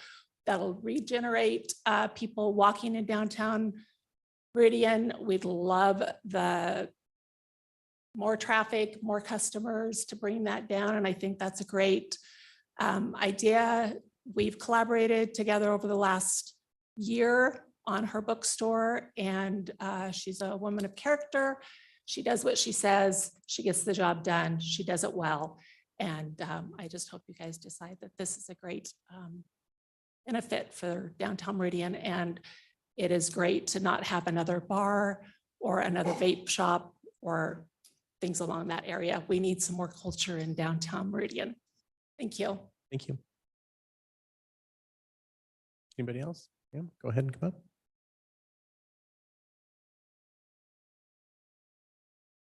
Hello, my name is Vonda Yerby. I live at 404 East State Avenue, right on the corner of State and Fourth. So I look out my front door and I see this property. And I want to start with saying I have nothing against them personally. I think they're nice people. I hope that, you know, they can do all the things that they want to do to make themselves happy. But at the same time, I've lived in that neighborhood over 20 years and I would like to be happy where I live, where I invested my money in my home that I want to stay at, you know, till I'm no longer alive. And I don't want to have to look out my door and see a bar. And I know she's saying it's a bookstore and that's wonderful. I love to read and I have nothing against a bookstore, but reality is I don't think she's going to be able to sell enough books to keep the lights on. You know, how are you going to sell enough books? You've got to have something else there. And so she's going to bring in food. She's not going to cook it there. Well, she's going to bring it in food trucks or, you know, catering or whatever, you know, that takes a lot of traffic. Then she's, you know, going to have the beer and wine to help supplement things. You know, I understand that she doesn't want it to be a bar. She wants it to be a bookstore. However, if you're not making money selling books and you're making money selling beer and wine, let's sell some beer and wine. And 10 o'clock is when she wants to close. Well, that's good for right now. But what if in a few months she decides she wants to be open later? Beer and wine, you can be open till 2, you know, and that we live there. That's our home. And I know there's change and everything, but you know what? Everybody that's spoke for this doesn't live there. Those of us who live there that are going to have to deal with the traffic, a lot of elderly people that live there that can't walk for very far to carry their groceries in because they don't have a parking spot in front of their house anymore. You know, those are problems that when you go into trying to open a business, you're so excited about your business that you don't necessarily see the effect of the neighborhood and who lives there. And, you know, we've got several friends that are elderly on oxygen that live right there that can't even hardly make it to their car that's parked in front of their house. What are they going to do when all the parking right in front of their house is gone? How are they going to get where they need to go? You know, and yeah, there's a lot of little kids in the neighborhood and no, they shouldn't be playing in the road, but you know what? Kids are kids and they play in the road, they play on the sidewalk, they, you know, they run around, they ride their bikes. And no, we don't want anybody to hurt them, but you know, if you've got somebody in there drinking, whether they were started out reading a book or not, if they've had a few too many drinks and they take off and don't pay attention, you know, we got kids hurt. And it's very concerning. Thank you so much. Anybody else? Ma'am?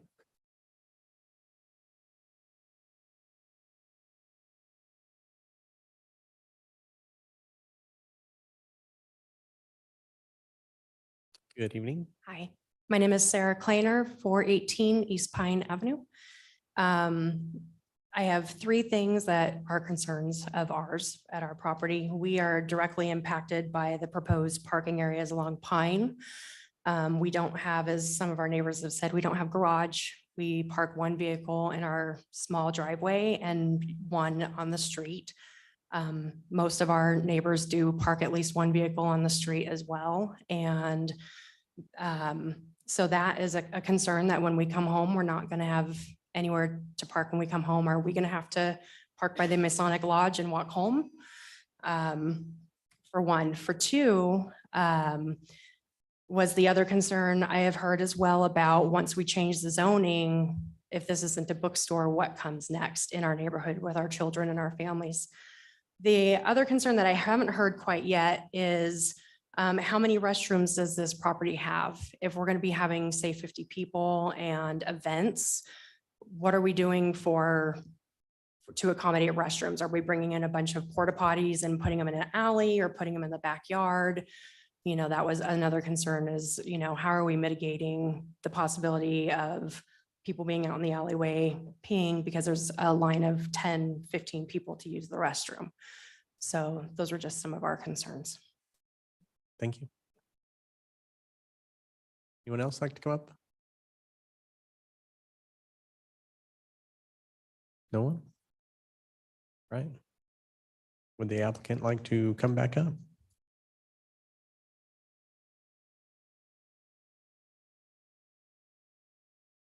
All right. Nothing like civil dialogue, eh? So again, thank you for taking the time to hear us today. I did want to call out just a couple clarifications in terms of trucks, for example. The volume of beer and wine that we would actually be expected to have would not warrant large trucks, like not 18-wheeler style, not big trucks. It would be really getting them from the local breweries directly and bringing them over, which can be done with a truck, like a normal, we have a truck, a Jeep. And then in terms of food being brought in, I just wanted to clarify that would not be food trucks. That would be potentially some local baked goods, bread to go with the beer or to go with their croissant, right? So I'm going to come in the morning, get food from a local bakery, have that brought in, but that wouldn't be a delivery truck size. And then, I just wanted to say again, I do live in the area. I live off of 3rd. I'm right by Coal Valley today, and I have people who park near me, park on my street. I've only had once or twice where someone's accidentally parked in front of my driveway, but it does happen. And so I think, part of that is understanding where downtown Meridian is growing, but hopefully we're looking forward to what we want downtown Meridian to be and what we want to bring to our community. So I thank you for your time. And I don't know if Ashley wanted to add any additional comment. Yes, I just want to address the restroom comment. We'll work with the building department if it gets there, but in the 2018 IBC under the mercantile occupancies, there's an exception that if there's under 100 occupants, that one single restroom facility ADA could be an option as well. And one other just comment in terms of the business details around this. I've spent a decade in corporate finance. I left corporate finance because I really wanted to pursue something that I thought was meaningful for our community. I still do part-time consulting. That's how I'm actually funding this bookstore. It's not something that's going to be making a ton of profit. We generally don't. The margins are very small. I'm not ignorant or unaware of those things. That's why I still do part-time consulting. But I do understand that in order to bring a community together, we have to have things that are challenging and we have to do things that are tough. And I generally thrive on both of these things. So thank you. Commissioners, do we have questions for the applicant or staff? Mr. Chair. Commissioner Lorcher, go right ahead. Chelsea, I'm just curious on how you acquired or decided on this location for your concept. Yeah, definitely. So part of this comes from inspiration in, Hyde Park, as well as other bookstores you've seen across the US, really building on the concept of a bookstore, but I did not want it to just feel like a cold lease space. I wanted it to be a space that people could sit and enjoy and really thrive in. So we did look for basically under 1,500 square feet. That was part of the actual requirement when we did our analysis and we're looking at properties nearby. So that was part of the decision-making process. I got a quick question for staff on the operating hours as far as code in this district. What's the code around that? Mr. Chair, So code when a business is next to residential is 6 a.m. to 11 p.m. Okay. It's restricted. Okay. And conditions are in the staff report that state such. Okay. Then on the delivery truck portion of it, is there a possibility that you can, and I don't even know how this would work in this area. I apologize for not knowing this, but is there a way to have an area designated for deliveries? And I'm thinking more along the lines of Amazon, UPS and things like that, because they ignore all rules all the time, everywhere. So I just, if there was some place that was designated for deliveries, that would probably help for sure. And I can't see a large beverage truck pulling up and, you know, taking up space and things like that. So I can definitely see that would be something, you know, Amazon delivery truck or smaller. Yeah, so today, Amazon, I order quarterly because of the smaller volume of events that I do in terms of bringing my books to venues that exist. And I get Amazon shipments probably every quarter. Comes in a normal Amazon truck. It comes to my house on 3rd. I could continue doing that and haul them over to 4th Street. I'm actually okay with that. It's not that far. Of course, then I would have to probably drive or get some sort of vehicle because I cannot create that many books over by myself. In addition to that, I would look to more likely ordering on a monthly basis. So it would be a once-a-month delivery. It would probably be set, you know, today my deliveries are all Monday through Friday, just based on the distributor, and that's how that works. Okay. Sure. Go right ahead. Chelsea, just a couple questions here. One is, do you have a liquor license? No, so we would not be getting a liquor license. We would just be going for a beer and wine license, and we won't kick off that process until the rezone is approved. Okay, so you're not a bar. No. Okay. Secondly, do you have any sort of, you know, safety plan or anything like that? Like some of the some of the citizens here went ahead and talked about, like, you know, sometimes people do take a one too many, or sometimes, you know, you get a lot of people that's there. You know, some sort of emergency happens. Do you have any sort of mitigating factors on that? Yeah, so I know some businesses offer options as well if someone needs a ride home or if needs a carpool option. So those can be incorporated into our plan as well. In addition to that, you know, I know a lot of the venues today have like the I clearly don't drink enough, but the little drinking tests. Oh, what are yeah. those called? Breathalyzers. Yes, thank you, Yeah. breathalyzers. And we could have something like that, but again, that's also why we're not planning to serve liquor. We really want to just keep it to beer and wine and canned beers and wine. I don't want to have top lines. I don't want to have large volumes of alcohol. I want it to just be supplementary. Perfect. Okay. And got the books. Okay. Yeah, that's it. Thank you. Thank you very much. Mr. Chair. Commissioner Smith, go ahead. Thank you. Just a little bit more detail on some logistics stuff, especially on books, is most of the volume that the books get their Amazon deliveries. Is it, you know, I guess what share of that is you kind of just as you come to work that day, you know, ferrying some books with you that you picked up somewhere else? How much of it is Amazon deliveries, kind of the cadence? And Yeah, so today I'm close to a 70-30 split. Probably will stay close to that in terms of new versus used. I know used bookstores actually struggle a little bit more. So used bookstores, I acquire those books by hand, going to thrift stores, and can't tell you all of my sources. And then new books we do get through the distributor, which would be sent primarily through Amazon. So that would be the breakdown today. Thank you. Mr. Grace, go ahead. Thanks, Mr. Chairman. Chelsea, I appreciate your background, your business background you mentioned. And so this question comes sort of from that perspective. Would you say that you're a bookstore that's augmented by some beer and wine? Or would you say that your business primarily will be financially, your business will primarily be the service of the food and drinks, but with a little bit of ability to read books?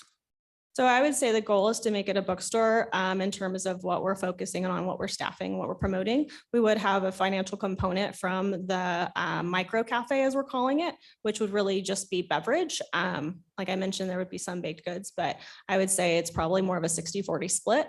Hopefully moving where books are on top of that. The piece that I actually didn't call out in the neighborhood meeting and I thought about later, we covered a lot about parking, is that I also have an online model. So I do get online revenue, both from audiobook sales as well as digital purchases, both within people buying locally and across the US. So that would continue to factor into our business plan.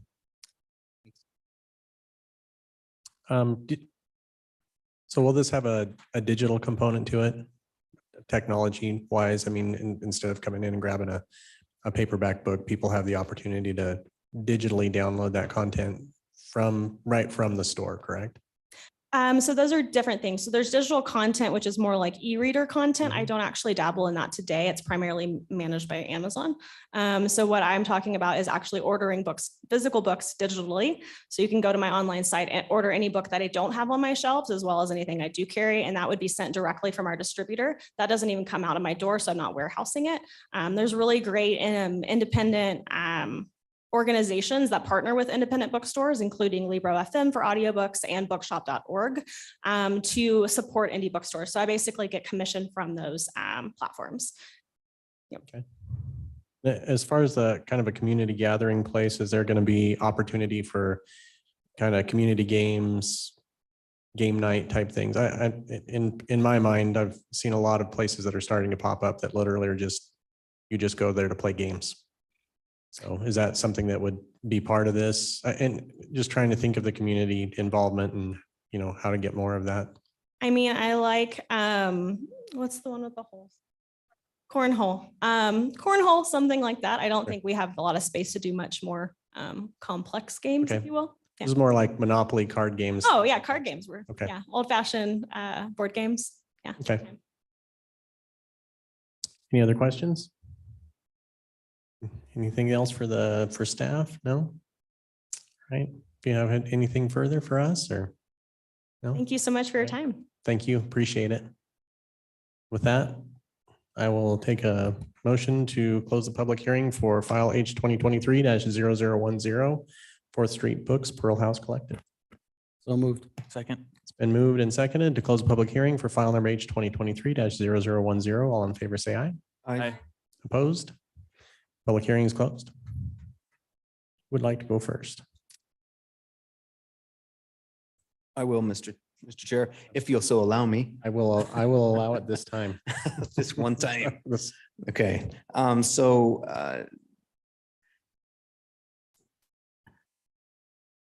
think it's really a neat idea to see this and put in a vision of just a gathering place where people can come, enjoy, look, read a book, have a little glass of wine or beer, and just be there socially as a place of escape from whether it be their house with maybe it's not as organized, and so here's a little respite, or to come and travel and meet up with friends in a central location like this. I see this vision, and that's why I think it's not as defined as, yeah, sure, maybe cornhole, yeah, sure, maybe yoga. It's this idea of, let's just make this a place where people can come and meet, and I just so happen to have it.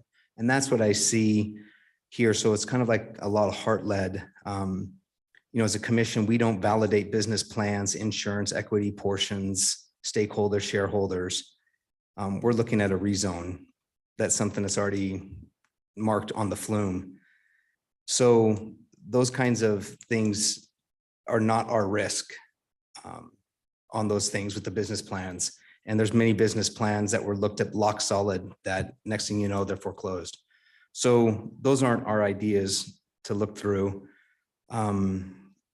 I've been in bars before. I've never seen shelves for books. So I don't think this is the avenue or the direction it is trying to go. I'm kind of interested to see how this will play out. I know that there are definitely parking and traffic issues that's there. That's not unique to Pine Street, to State. It's not unique to anywhere here.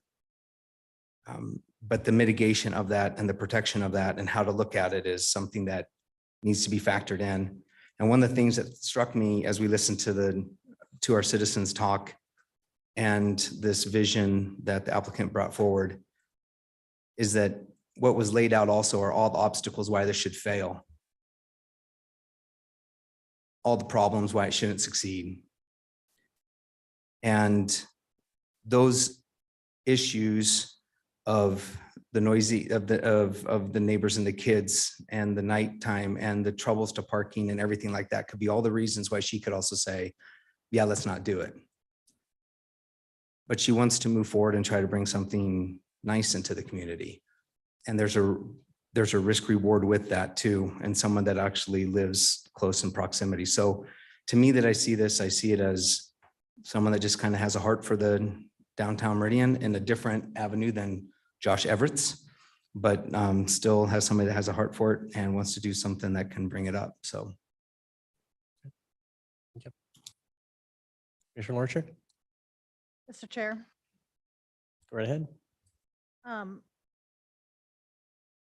Just so everybody knows that when we vote on this tonight, it is a recommendation to City Council. We are not the deciding body here tonight.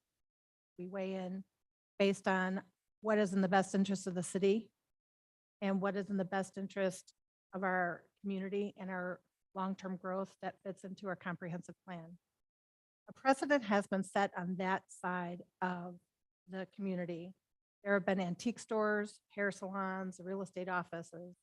The law office that's at Carlton and Second used to be a convenience store.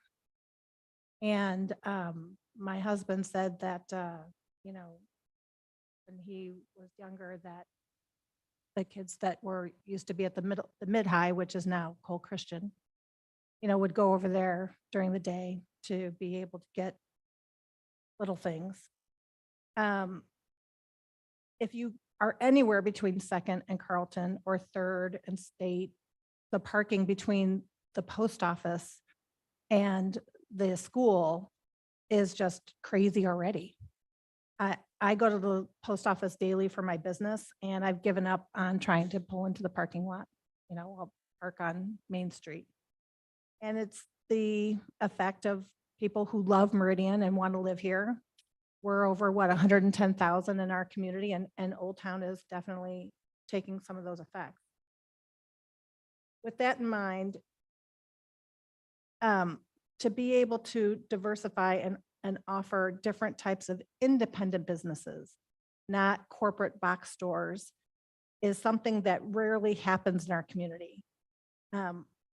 We continue to get big box stores and chains that are put all over our community, and the opportunity for independent people to have a business are far and few between.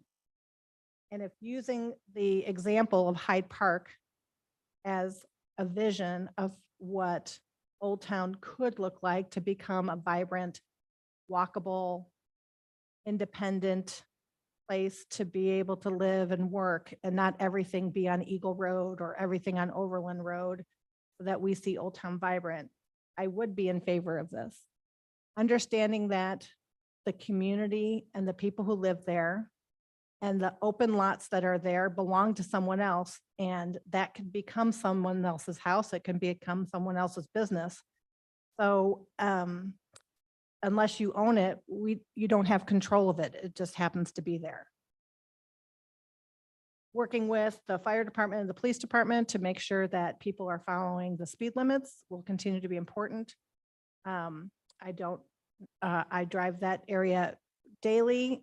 I'm very thoughtful because it's small side streets and small homes. And I don't see the people racing, but I only come, you know, maybe a half hour each day, and it's probably not the time that happens. But, you know, she seems to be wants to be a good neighbor and wants to be part of your community and support your community. And I can't think of a better business for small children than a bookstore. Mr. Chair. Commissioner Smith. Thank you. I think, you know, I'm gonna, a lot of thoughts. I'm gonna try to keep in mind that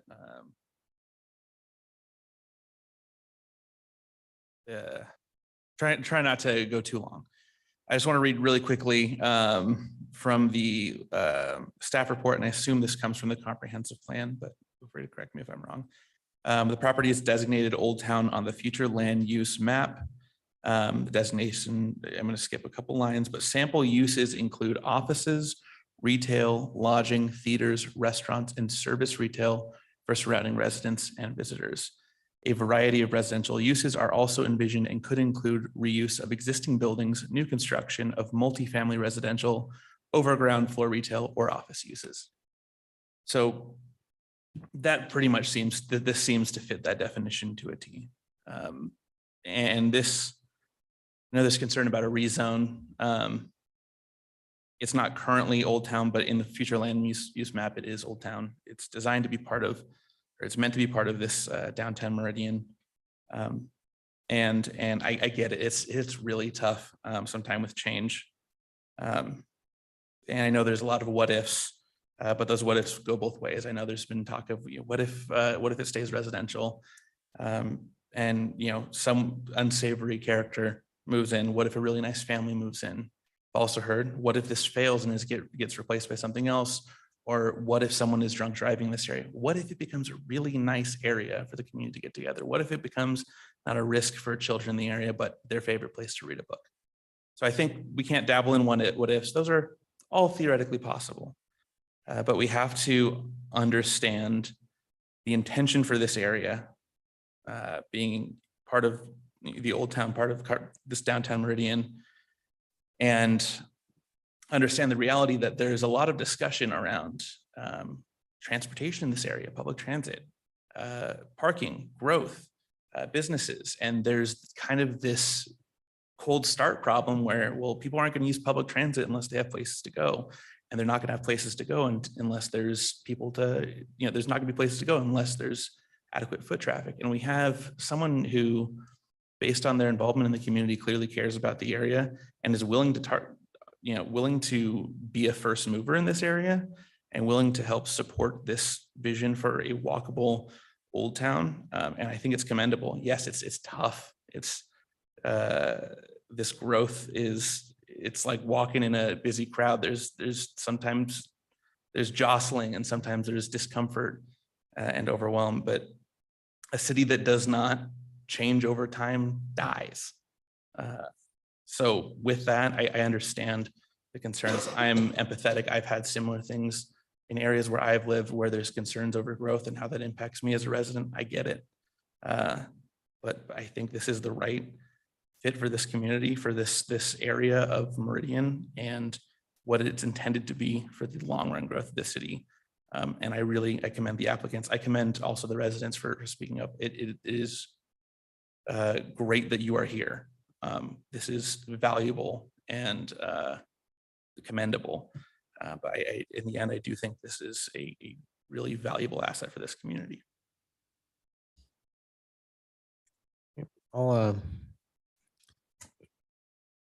Yeah, and I think, I mean, you know, it's kind of been laid out that this is going to be, if any of you remember, if it's even still there, like the busted shovel downtown where, you know, people are going to go and hoot and holler and drink it up all night. And there's going to be issues with alcohol and things like that. I don't get the sense that that's what this is. I think it's more designed to be something like Hyde Park. You know, and I like Hyde Park. So my grandchildren come to town, we go down there, we get ice cream, we ride bikes, we do all that stuff. So because it is Old Town feel, it's, even in a place like Hyde Park, it's a little bit concerning sometimes to ride around down there, but it is done safely by a lot of people. And, that's actually brought in a lot more. Basically, you see the opposite down there where, I mean, if I wish I could afford to live in the Hyde Park district. So, because I mean, it's the value of housing down there has gone nothing but up. So, I don't have any fears as far as what something like this could do for property values. It's always a risk. And as far as if this business fails, and I'm sorry, what I was told by a mentor early on in technology is you always know the pioneers. They're the ones with the arrows in their back. So, a lot of them fail. That's kind of the the truth behind some of these endeavors. So I don't hope that on any business. I hope to see, that it is successful in some way. But that's, if this business does fail, and another business wants to come in there, it'll have to go through the same process. So, and I can guarantee you as somebody on this commission where we're just a recommending body, the city council will decide this. But I mean, I wouldn't recommend, if I thought this was going to be something that was going to be, loud music and people partying and things like that, I definitely wouldn't want to have this. I more equate this to, like, we have large gatherings in our backyard. I have a son that plays music. Our neighbors come over and enjoy it. So hopefully it's something more along those lines. Hopefully it becomes a gathering place. That's why I asked the question about the games and things like that. I mean, is it a place where people are going to have to be careful that children are running around? Yes. I don't think there's anybody here that lives in a neighborhood, I know I don't, where people don't speed. People are not paying attention, and there's just more and more and more of this. So it becomes more frequent. It's a problem with growth. It's not necessarily a problem with the business. So as far as parking, I sympathize for you. I really do. I wish there was a solution to this, but they have a right to operate this business, within our city code, within our future land use map. They're not doing anything outside of that. They're not asking for any special conditions to do so. And they are public streets. When we buy homes, when we move into them, we have to be aware. So I was aware that I live next to a public golf course. I wasn't aware of all the traffic it would be generated by it. So, I mean, you want to talk about people that drink too much and drive home, live next to a golf course. You'll see it. So outside of the parking issues that this has the possibility to make, I think that it's a good fit for the community. I mean, I know there are people in my family that will flock to this. This is exactly what they're looking for because they've lost their bookstores. If you can't buy it online, you can't get it anymore. There's places like this where you can go and have an experience like you used to have are something that I think we need in our community. So, and I think I've rattled on long enough. So if anybody else would like to comment, Commissioner Grace. Thanks, Mr. Chairman. I do applaud the small business effort. I think that's always a good thing, and I want to support that and stand behind that. It seems like when I first read through the material, a quieter activity. It's certainly a positive activity, right? Reading in a bookstore. And it's consistent with what the downtown area is being designed to do, increase the foot traffic. With that said, though, I think Mr. Major said it the best when he said that the first one in is always the hardest. And I know there's probably some other type of activities there that are not just residential. And so it is difficult to take, to see what this is going to become. I have no doubt, Chelsea and Ashley, you are people of character and quality people, and you care about your neighbors. I'm just concerned it's a coffee, beer, wine bar masquerading as a bookstore. And it's easy for me to say, living up in the north part of Meridian, that I would vote for this. I think it's a great activity. I would love to patronize it in myself. But it seems like it's still just has a residential flavor to it still. It hasn't quite turned the corner into that old town. I know what the flume says. I know what it's zoned as. But it doesn't seem like it's there yet. The parking, the noise, the security issues, I guess, and the fact that residents don't have garages is a big concern for me. I would say this, I can't disagree with what my fellow commissioners have said. I can't. No one said anything I disagreed with. but there's something about this that just doesn't sit right with me. And I do think it's worth considering for all the neighbors. It's coming. It is coming. And if this is probably the least intrusive type of activity that might fill a spot like that. So if it seems like that I've been a little bit back and forth on this, I really have. I've gone back and forth about twice in the course of this meeting alone. So, but I have to consider that if I was a resident there, I probably would feel the same way. And I would say, Nick, I respect the heck out of Nick. We were colleagues at one time. But I do think this is exactly the kind of thing this commission is meant to consider, these concerns from the citizens. And so not that it appears it would make much difference, but I probably will be voting against this. Thank you. Mr. Chair. Go ahead. One of the things too, I realized we didn't talk about either, just real quickly, was that the reason why they're asking for let me see if I can find it here real quickly. A permit, and it's just because it's an outdoor activity. Just like anytime there's a drive up, they have to get a conditional use permit, no matter what. So this permit is because it's an outdoor activity. Is that, staff, am I correct on that? Is that the reason why they have to ask for it? Because there will be outdoor activities held? The cup's actually been pulled from it. So they are not going to be doing that at all then? Is that what you're saying? Is that what I'm understanding? Mr. Chair, Commissioner Wheeler, so the CUP is pulled because staff can't support approving an outdoor entertainment next to residential. It's not allowed within 50 feet. However, they are allowed to pull a temporary use permit through the clerk's office for events for 160 days a year. And then that's all they get. Right, and that's what I was referencing. And we talking about a limited the permit. time for that too.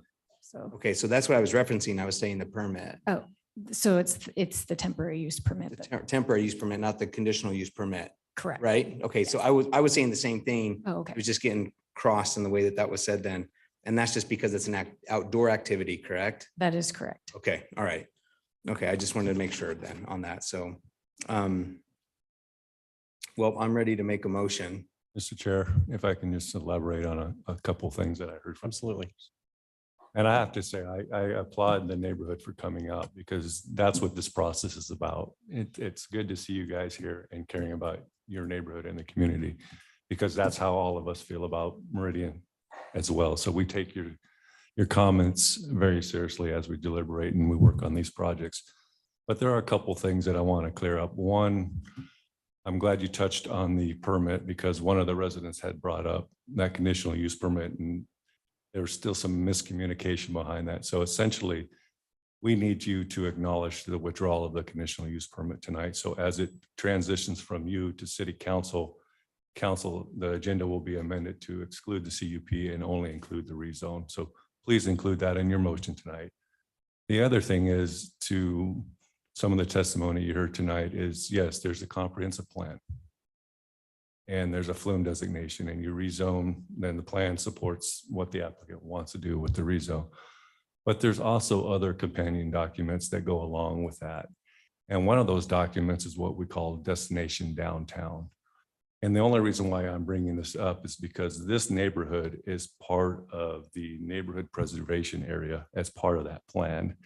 And so the idea behind that designation was to preserve neighborhoods and keep that identity. So although this may seem like it's added character, the plan still does support neighborhood retail. And when you look at the size of this building, the size of the lot, and what she's actually going to do with the property, she's going to rehabilitate it, make it better, and make it neighborhood serving. I think we can get to at least let the neighbors know that, yes, we hear you, we understand, but it's still fitting not only with the comprehensive plan, but also the vision in the destination downtown plan. I've sat through a lot of these hearings, and parking and traffic all continue to be topics of discussion at almost every hearing. And because this is a rezone and staff is not recommending a development agreement as part of that rezone, there really are no conditions for you to take under consideration tonight. We're not recommending a development agreement to go along with such a small property. So really, we're talking tonight about whether or not rezoning this from a residential district to a commercial zone or a mixed use zone works for this business owner. And we find it does. And we heard a lot of terms like eclectic. Well, Old Town is an eclectic zoning district. It allows a mix of residential, allows a mix of commercial uses. So that's the vision for this area. So anyways, I just wanted to go on the record just to clarify some of those points that, again, we want to preserve the neighborhood. I want the neighbors to know that that is part of the plan. The vision is to preserve your area, but we also recognize that the area is transitioning. And one of those, the first step in that transition is this first property owner. The other step was when we improved Pine and had the on-street parking and put in the bulb outs and made that investment to improve that transportation corridor so that we could have a nice entry into downtown and help spur some of this redevelopment in our downtown area. Because to your point, a vibrant downtown is an important downtown for a city. Okay, thank you, Bill. Appreciate it. Anything else from commissioners? So you heard Bill's instruction, if you're going to make a motion? Yes. Okay. Yes, I'd like to go ahead and make a motion here, then. After considering all staff, applicant, and public testimony, I move to recommend approval of the city council file number H-2023-0010 as presented in the staff report for the hearing date of May 18th, 2023, with the following modification, that the CUP for outdoor events will be withdrawn. Second. Been moved and seconded to approve file number H 2023-0010 with the aforementioned modifications. All in favor, please say aye. Aye. Aye. Opposed? Nay. Madam Clerk, you have that? Okay, all right. Thank you all. We really do appreciate the feedback, and I know it doesn't always go one, it always goes one way or another, and some will be happy and some won't, but you also have to go through city council.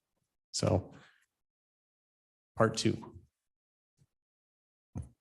And with that, we'll take a 5-minute bio break. Thanks, everyone.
All right, everybody, we'll go ahead and reconvene here.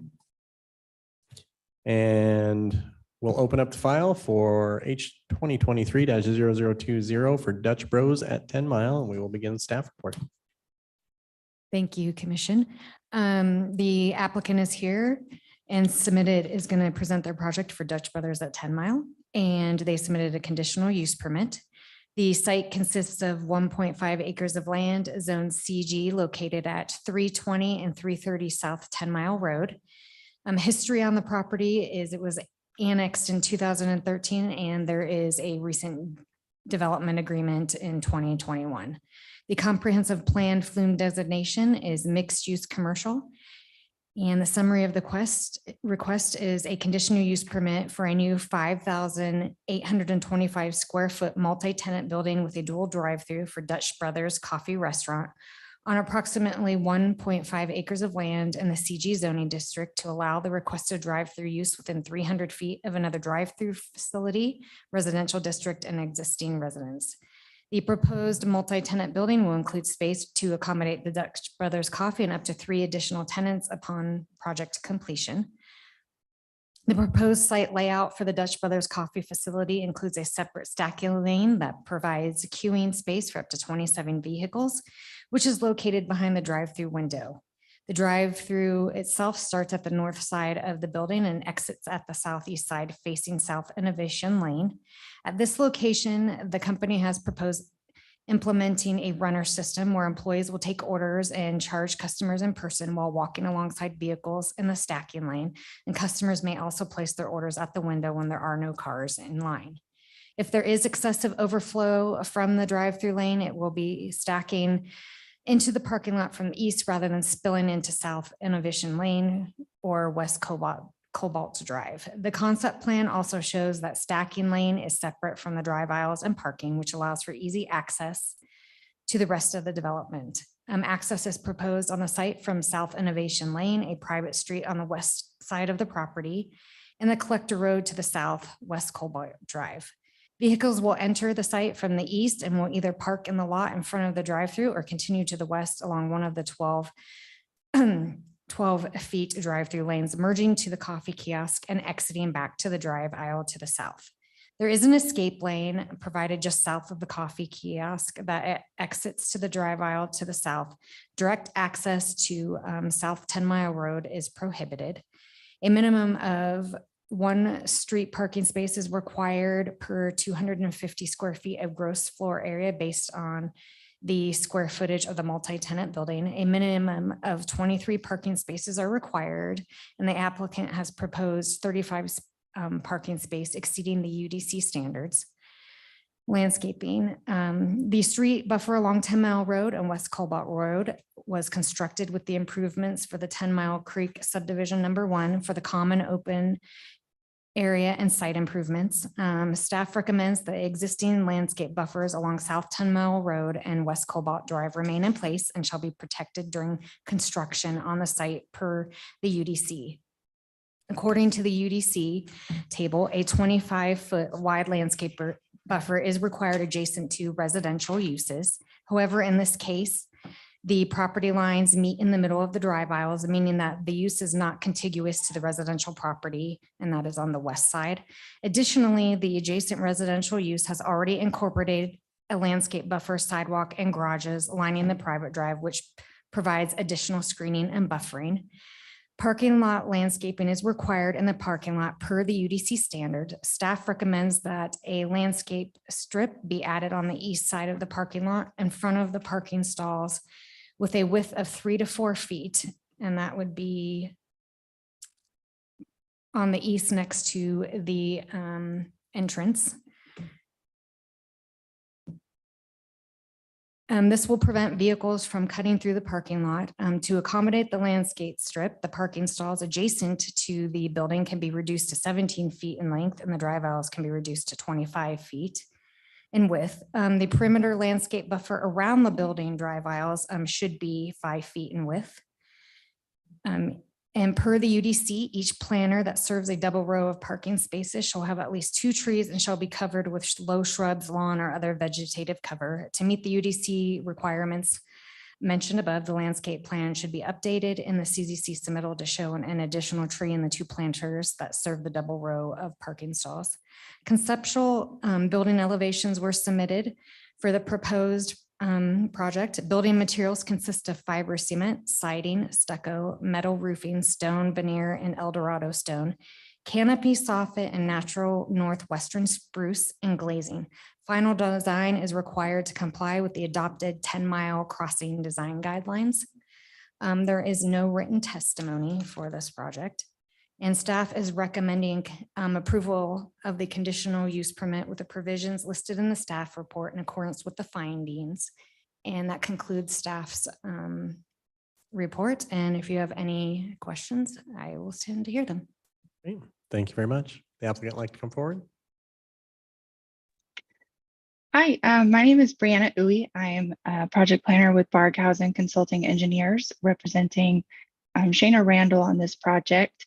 And along with me, I have Dustin, who's our architect from Connect Architecture Studios. And if you guys have any questions, we're here and happy to answer them for you. But that was a great presentation of our project and covered all the details. We have also read the staff report and agree with the things that need to be updated. Okay, and did we get your address? Oh, my address, yeah, Washington address 18215 72nd Avenue South, Kent, Washington 98032. Great, thank you very much. Commissioners, do we have any questions for the applicant? Mr. Chair. Go right ahead. A couple of questions.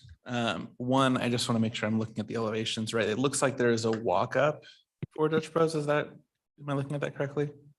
That is correct, yes. Okay. Got it. Awesome. And then out of curiosity, what kind of other tenants do you expect to kind of be filling these other 3 locations, specifically in respect to the parking availability in that lot? You know, we haven't had specific conversations on specific tenants, but they're meant to be kind of small retail uses, whether it be clothing or, along that nature, but nothing as far as large commercial kitchens and restaurants, if you will. Okay. Thank you. And then last question, if we go back to the view, the bird's eye view with a layout that works. So it looks like there are, if I'm looking at this correctly, it looks like there is the one drive from the business. There's one drive aisle, a set of parking stalls, another drive aisle, or and then another handful of parking stalls. I'm just curious, one thought, and I'm putting on the hat, I've seen worn at some city council meetings, so I'm just trying to, get ahead of some of these. If first of all, I want to confirm, am I looking at that correctly? Those are parking spots in that, after that second drive aisle? Yes, yep. You have a row of parking as you enter in.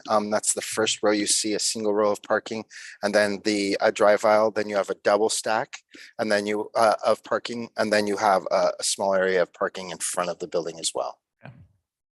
So with that, especially from that aisle right when you come in, the furthest from the building, is there? I don't see any kind of walking past either, kind of displayed visually marked or kind of designed from, if I'm parking in that lot, is there kind of something that's been contemplated for how, if you're parking in that row right as you come in furthest away from the buildings, the route that someone would take to avoid, specifically to avoid the sides of the drive aisle? I'm imagining, I guess, in my head. It is basic commercial parking, if you will. So there are, you would provide all your ADA access and areas for people that have issues with walking.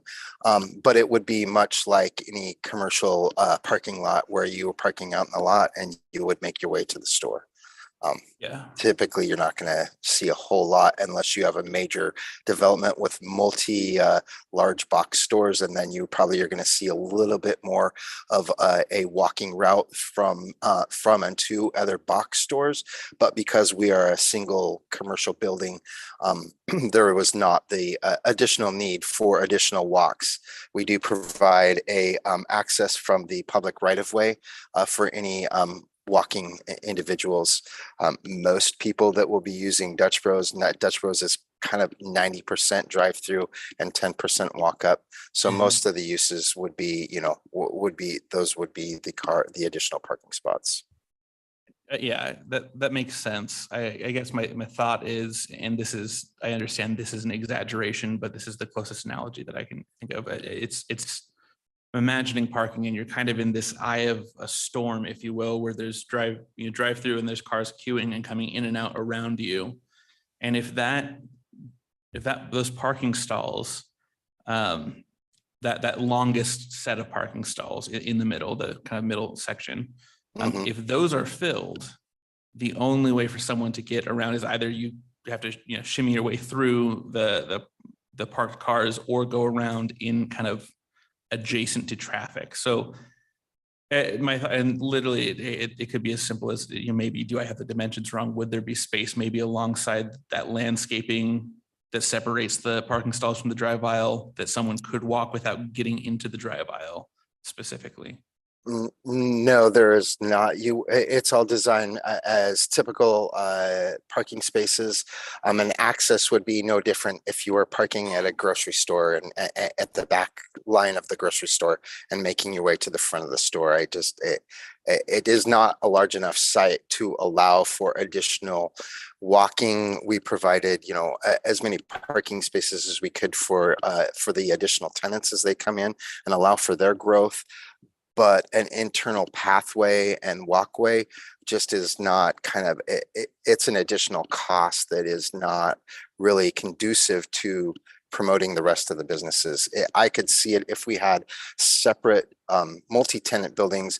That would be a location where we would want to provide internal walkways to other stores and other locations as they're trying to move throughout a very busy area. But because the tenants are in one location and the direction is to a straightforward direction to walk to, we would not provide internal pathways. If it's something that is going to deny us here, we would take a look at that, but it just would not be a good use of internal space as we see it. Yeah. So I'm to be clear, I'm not concerned about necessarily denying this based on this. This is a question that I've seen come up in past city council hearings, especially with other Dutch Bros and other drive-through. And that's kind of why we provided the space for the drive-throughs at the perimeter of the use. As you can see, all of our drive aisles and drive-through spaces are utilizing the exterior or the outside circle of our development, and not necessarily at the interior. We paid special attention to that to keep all vehicular main traffic driving away from the parking area. So that is the reason why we've entered in our drive-through on the furthest side away from that, so that if there's extra cars that stack out, that they can stack out onto the property and they can stay away from the parking areas, as well as on the other side where the cars are leaving, we keep them on the outside of the property and circle them back out onto the main street, so that we do not have a bunch of traffic trying to cross through the parking areas for drive-through, because people get antsy and try to get into those drive-throughs and get their cup of coffee. And so we keep that circulation away from the center parking area. One last comment, and it's more of a comment than a question. I understand those. The difference here between, say, a grocery store is usually the grocery store, the parking drive aisles, you can walk along the rears of cars and not, they're perpendicular, they're perpendicular to the building, not parallel to the building. And so what here is happening is you're basically just in order to ensure that traffic stays away from pedestrians and vice versa, you're hoping that at least maybe two of those stalls that are in line with one another are able to be passed through easily, or else someone has to walk in the drive aisle. That kind of negates the benefit of keeping things on the periphery. So that's all my comment. And I don't know that it's enough for me to vote against this. I just think that's an issue that Our parking stalls are 20 feet here, so your typical cars are not that long. I would say that you are going to be able to walk along the backside of cars just as you would any other parking lot. You can walk in between cars because we are still maintaining the standard parking size spaces as you would any other development in the city of Meridian, and being able to walk through from one parking area to the next as you make it to a store is not going to be hindered by, it's not tight, compact parking. It's meant to be a development standard that follows city standards for parking. And so there's plenty of room in between cars. You have to allow cars to be able to have access to, for people to get in and out of those vehicles and safely transfer from car to the store. So all of it has been designed on civil standards that meet all those requirements. Mr. Chair, or unless, I'm sorry, Supervisor Smith, okay.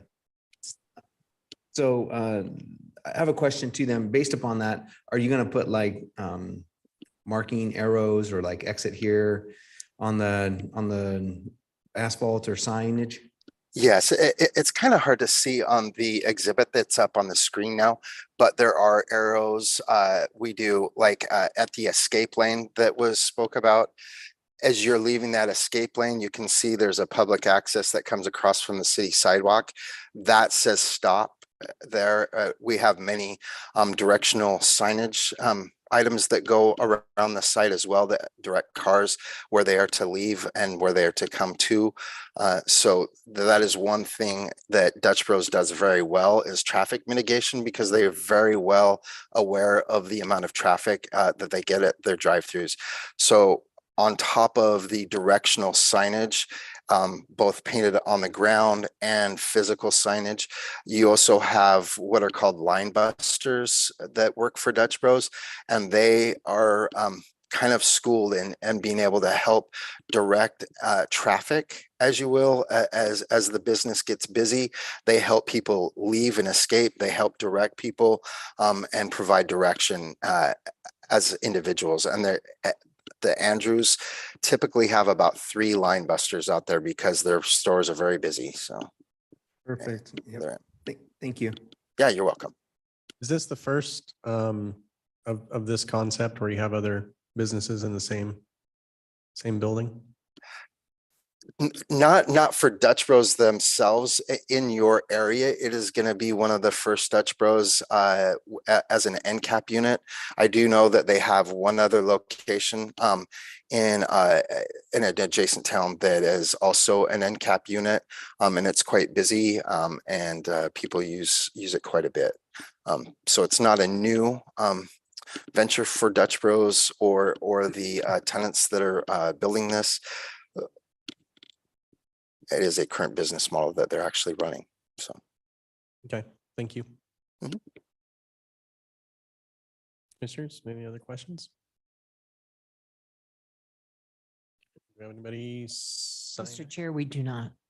Anybody in the audience want to testify? I'll give you a free coffee. I'm just kidding. I promise that. I would like to say that Dutch Bros is very active in their community, and they do give out quite a bit.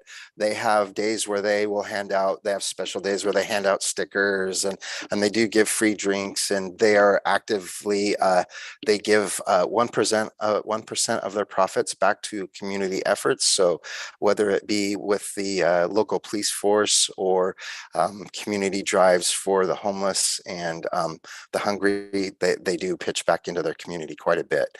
And I know the Randalls do quite a bit around their community as well. Mr. Chair, Yes, sir, go ahead. with that, I think tomorrow is drink one for Dane, right? I think you're correct. Yes. Yep. Yeah, I think Yep. so. So Yep. like I said, you guys make an impact on this community, or at least this guy. Wha- I hope that's a good one. I see the smile on your face. It is a good thing. It is. Yes, they are a good group of people. And since I've been working with the Randalls here, they do quite a bit of business in the area, and they are active in making sure that their businesses make a good impact on the community.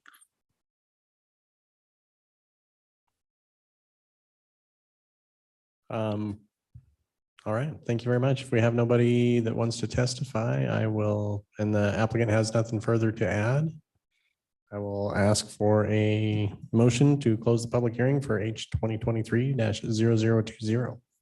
So moved. Second. It's been moved and seconded, to close the public hearing for H 2023-0020. All in favor, please say aye. Aye. None opposed, motion carries.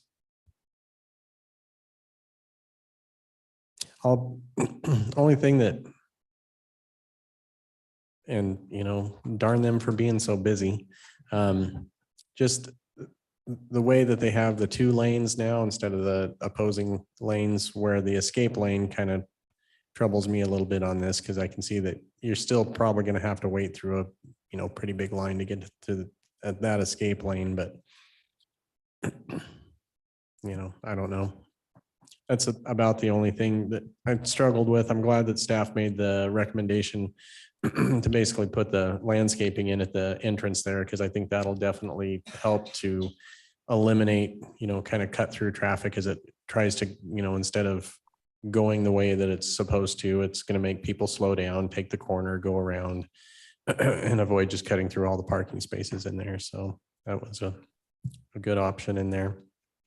Outside of that, there's a lot of Dutch Bros in the community, and they all seem to be pretty successful. They're seem to be right on with picking their spots to put the, the businesses and everything. So, happy to see businesses growing here. Anybody else? I can't make a motion, so if anybody wants to throw in one, Mr. Chair. absolutely. Yeah, just wanted to, I think this is good. I'm gonna support this. I just wanted to voice some of that heartburn around. I appreciate the intention to keep cars on the perimeter away from pedestrians, but if you're not able to find an easy way through the parked cars, and then depending on the other tenants that are present in that building, that could be a relatively full parking area. If you're not able to find a route through those parking stalls, you're going to have to go around, which puts you directly into the drive aisle that we're trying to kind of keep cars away from pedestrians. So I'm going to support this. I think this is net good. I just think that there should probably be some additional consideration, especially before this makes its way to city council, to at least contemplate that a little bit more. I would be happy, as well as I'm sure Brianna. Oh, Mr. Chairman, It's great. Good. It sounded like. Just to know, I would be happy to take that comment back to the owners as well and review that with them. I appreciate the comment. Okay, thank you. And we're actually posed for public comment, but we forgot to mute you there. So appreciate the feedback. And Mr. Chair, Commissioner Lorch just also reminded me this is CUP, so I retract my before city council. Okay, yeah. But just, that's a request from me Gotcha. to help me sleep better at night. Mr. Chairman, just for clarity. Yes, sir. I want to remind the commission, this is a conditional use permit, so you'll be the deciding body that will not be going to the council. Right. It should weigh heavy on you. Mr. Chair, Commissioner Lorch, go right ahead. after considering all staff, applicant, and public testimony, I move to recommend the approval of file number H 2023-0020 as presented in the staff report for the hearing date of May 18th, 2023. Second. It's been moved and seconded to approve file number H 2023-0020 for Dutch Bros at 10 Mile with no modifications. All in favor, please say aye. Aye. Aye. Any opposed? Motion carries. Thank you very much.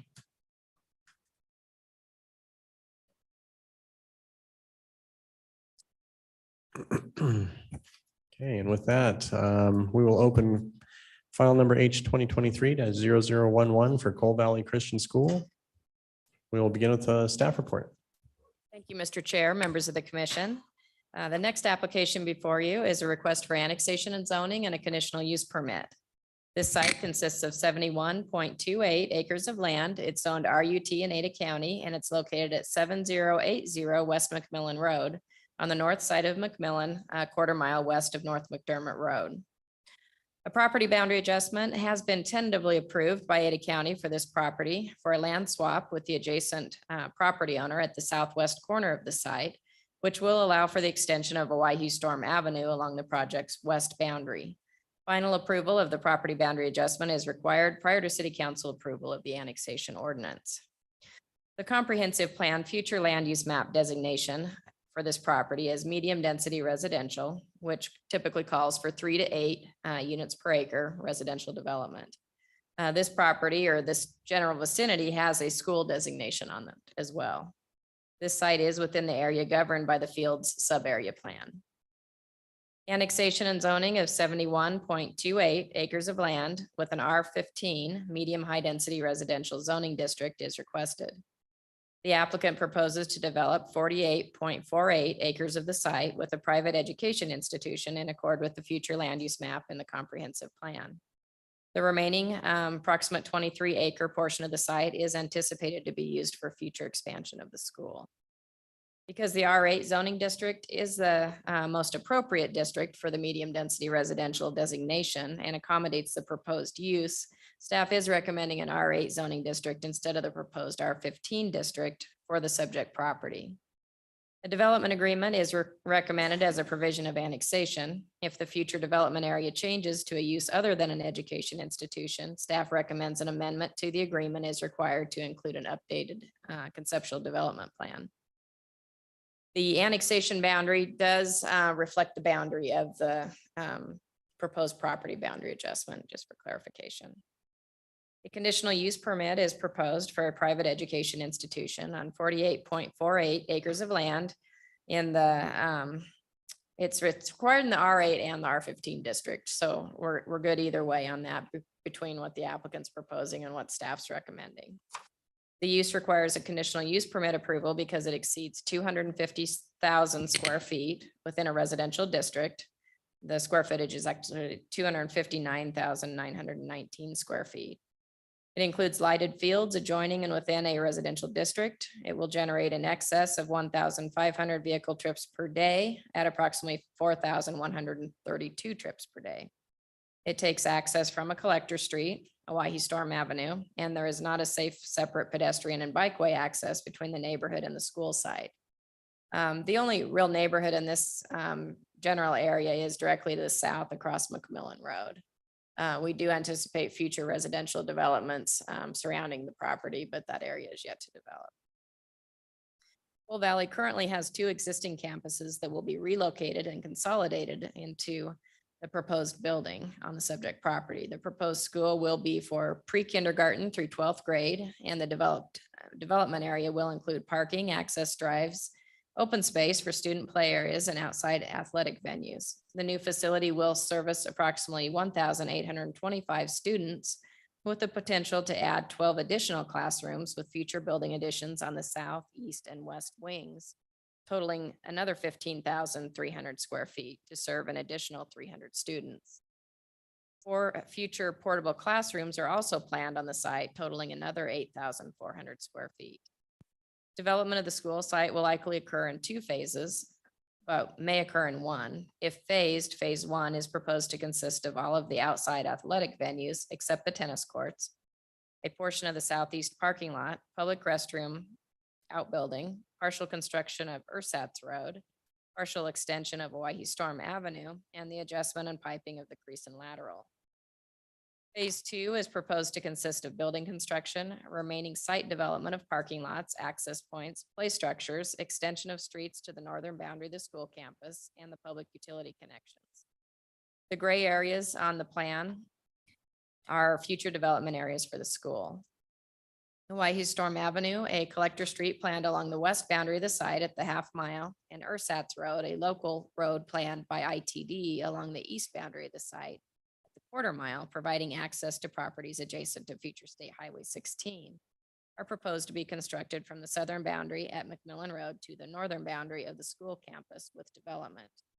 Just for clarification, the school campus, see my pointer ends right here. This is all one property. It has not been subdivided. So there is an area here on the northern portion of the property that, like I said, is not proposed to develop it at this time, but is planned for future expansion of the school. The extension of these streets is proposed to be phased as shown on the revised phasing plan. To ensure timely extension of these streets for future development in the area, staff is recommending these streets and associated detached sidewalks and multi-use pathways are constructed in their entirety with the first phase of development, if ITD can obtain the right-of-way necessary for construction of Ersatz, which they're in the process of doing. 2 driveway accesses are proposed via Owyhee Storm Avenue, and 2 driveway accesses are proposed via Ersatz Place Road. No access is proposed or allowed via McMillan Road. Off-street parking is depicted on the site plan in excess of the minimum standards. A minimum of 742 spaces are required at full build-out. That's including the possible classroom additions to the building and the portable classrooms. A total of 843 spaces are proposed, resulting in 101 extra spaces overall. A 10-foot wide detached sidewalk and multi-use pathway is proposed within the street buffer along Owyhee Storm Avenue in accord with the pathways master plan. And a 5-foot wide detached sidewalks are proposed along McMillan Road and Ersatz Road. Because ACHD is changing policy to require 10-foot wide multiple use pathways along arterial streets in lieu of on-street bike lanes, and because school children will be using this sidewalk to bike and walk to school, staff is recommending a 10-foot wide multi-use pathway is required along McMillan as a provision of the development agreement. All utilities except for city sewer are available to the site or in close proximity.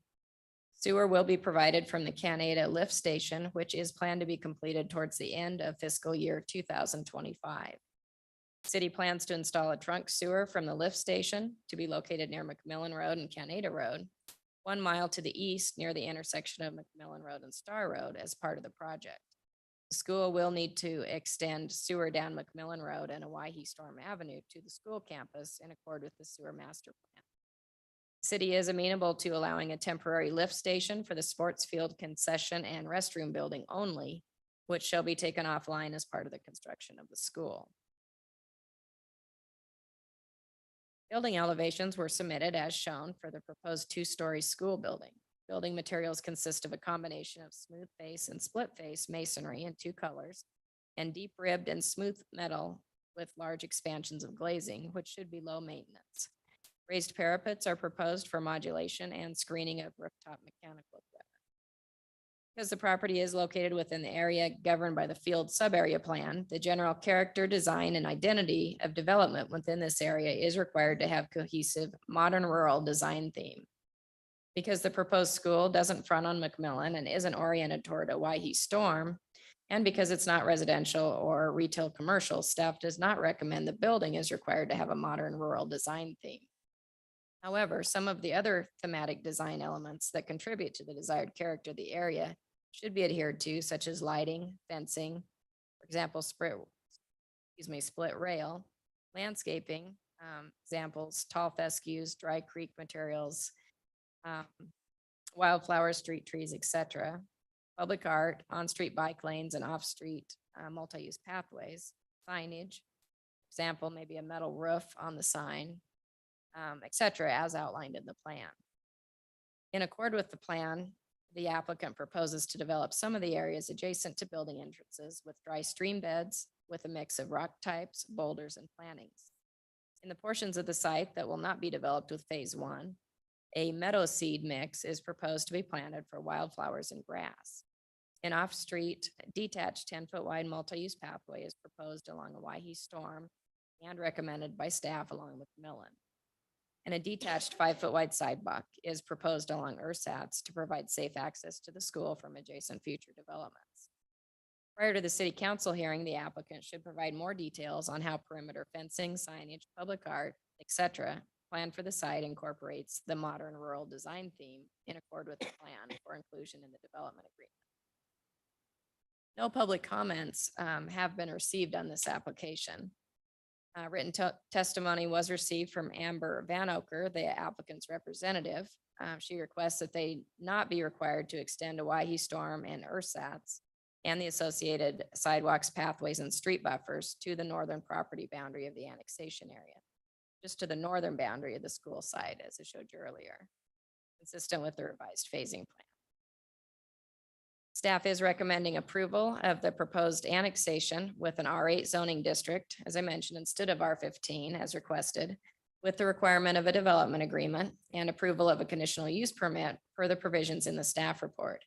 Staff is recommending commission include an amendment to the DA provision number 1.1D to clarify that all street buffers shall be constructed with the first phase of development, along with the street and the walkway requirements. Staff will stand for any questions the commission has. Thank you, Sonia. The applicant like to come forward.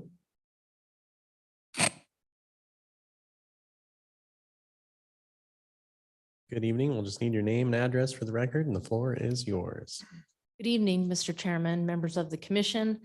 Amber Vanoker, LKV Architects, 2400 East Riverwalk Drive in Boise, representing Coal Valley Christian.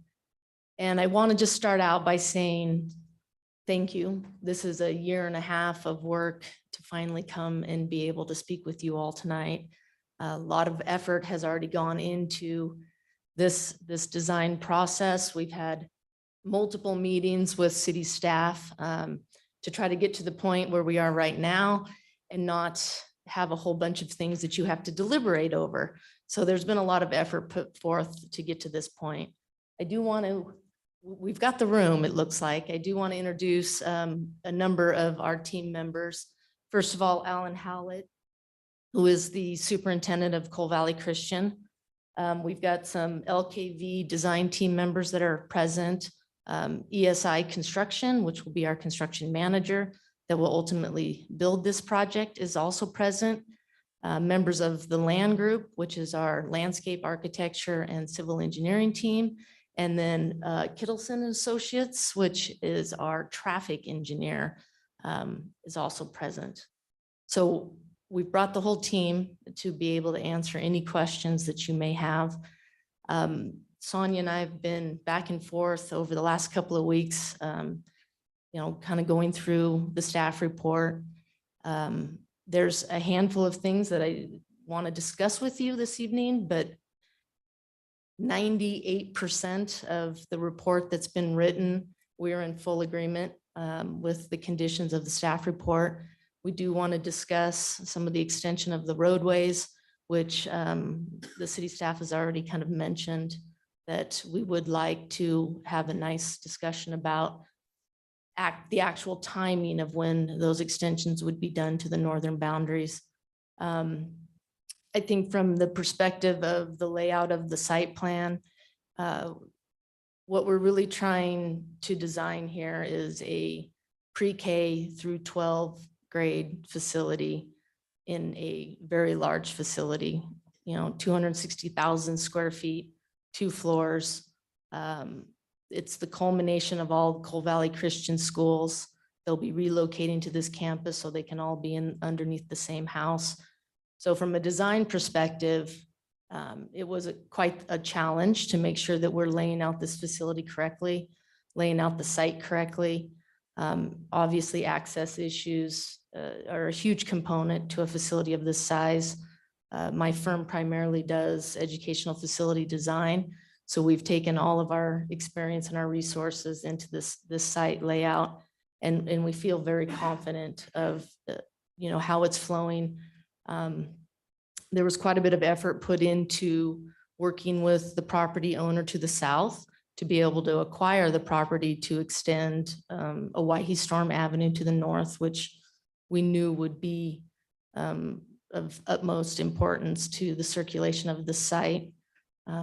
We've also spent, had a handful of meetings with the fire marshal discussing access onto the site. And his report is also in the staff report. And, we're all in agreement with everything that he's recommending. And over the course of the design process, we've spent quite a bit of time with him, making sure that he's comfortable in how the site is being designed. Maybe the phasing plan, if we can look at that. I think the one thing that I do want to focus on just a little bit is the phasing plan. So everything in the peachy color, the pink color, would be what we would consider phase 1. That's not to say that this entire facility is not going to be built all in the same phase. What we're looking at, obviously, is this facility is very large, and we know that we're going to be going through at least a 2-year construction process just on the building alone. So we're reserving the right that if phase 1 and the athletic facilities could be completed and opened and constructed prior to the building, then that's the reason why we're recommending the phase 1, phase 2 approach. It's entirely possible that we will be building both phases at the exact same time. So I mentioned that only from the perspective that, when we were meeting with the fire marshal, we wanted to make sure we had an understanding of what we could possibly open early, whether the football stadium could become operational prior to anything else, what he would actually require of us on site from a parking perspective, access perspective. The restroom facility, we know that city services from a sewer perspective won't be operational until the end of 25. So that's why we were also requesting that temporary lift station off of a separate restroom facility. That's a lot of information to show why it is that first phase is kind of developed like it is.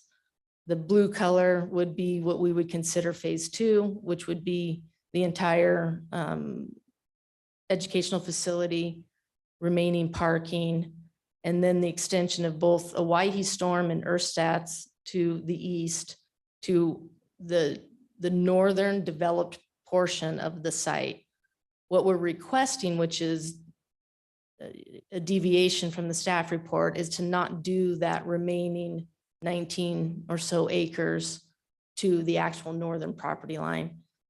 And the reason for that is really quite simple. It's just economics. We know that that's going to be a pretty expensive piece. We would like to reserve the right to do that work once that acreage is developed.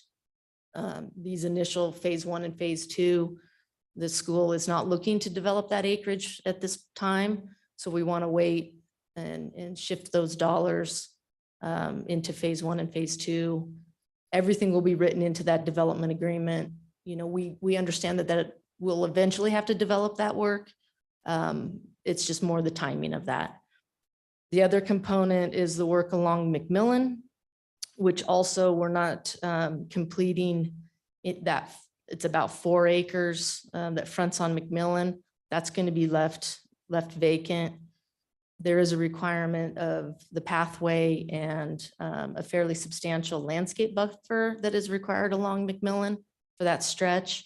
We would also request that construction be deferred to when that portion of the site would be developed. And that is really where the only items in the staff report that we're asking for a discussion about and relief from at this point. I don't want to jump into too much without you guys just asking us questions, and what I would like to do is the questions that come, whoever's the most appropriate team member, I'll probably invite up and we'll kind of tag team things. So thank you so much for your efforts and your time, and I'll stand for any questions. All right. I'll start with a couple of questions here on this one. So the property to the north, as far as what will develop there, can you tell us what's that look like for the future? Sure. There's been a lot of discussions. Early on, the school did consider about parceling that off and selling that. And their administration has decided that at this time, they did not want to do that. So the current position is that the school will retain that and it would become future school use for this time being, or it could potentially be parceled off later at some time. That decision really is kind of 50-50, and Alan could speak more to that, but right now the decision was made to keep everything under the ownership of Coal Valley. And that includes that 4-acre piece that's up front also. So the whole parcel is under one ownership and is not parceled off at this time. Okay. Just on the timing of things, so the end of 2025 is when it sounds like the sewer is going to be available. Is that correct? And that's correct, right? So before that, the verbiage in the staff report will allow a pump station or a lift station in order to allow that. What would the timing be on this? Because there's a lot of activity out there going on as far as roadways and everything. So obviously you're gonna want to get it done as soon as you can, but at the same time, the longer it waits, the better at this point. So right now, as far as our overall construction schedule and the design, we're still in that whole design phase right now. So best case scenario, if everything aligned and approvals went as we hope, we wouldn't be breaking ground until, probably mid to late spring of 24, and then would go through a full 2 years, if not 2.5 years of construction. The only thing that we're going to be doing on site in 23 will be the Creason lateral runs east-west and pretty much divides the site. It's an open irrigation lateral. So during this season, once irrigation water is out in October, we will be on site and we will be burying that lateral. And that has already gone through all approvals, and we're just waiting for some final legal documents from the irrigation district on that. And the city has all those documents already. So that work would occur in 23.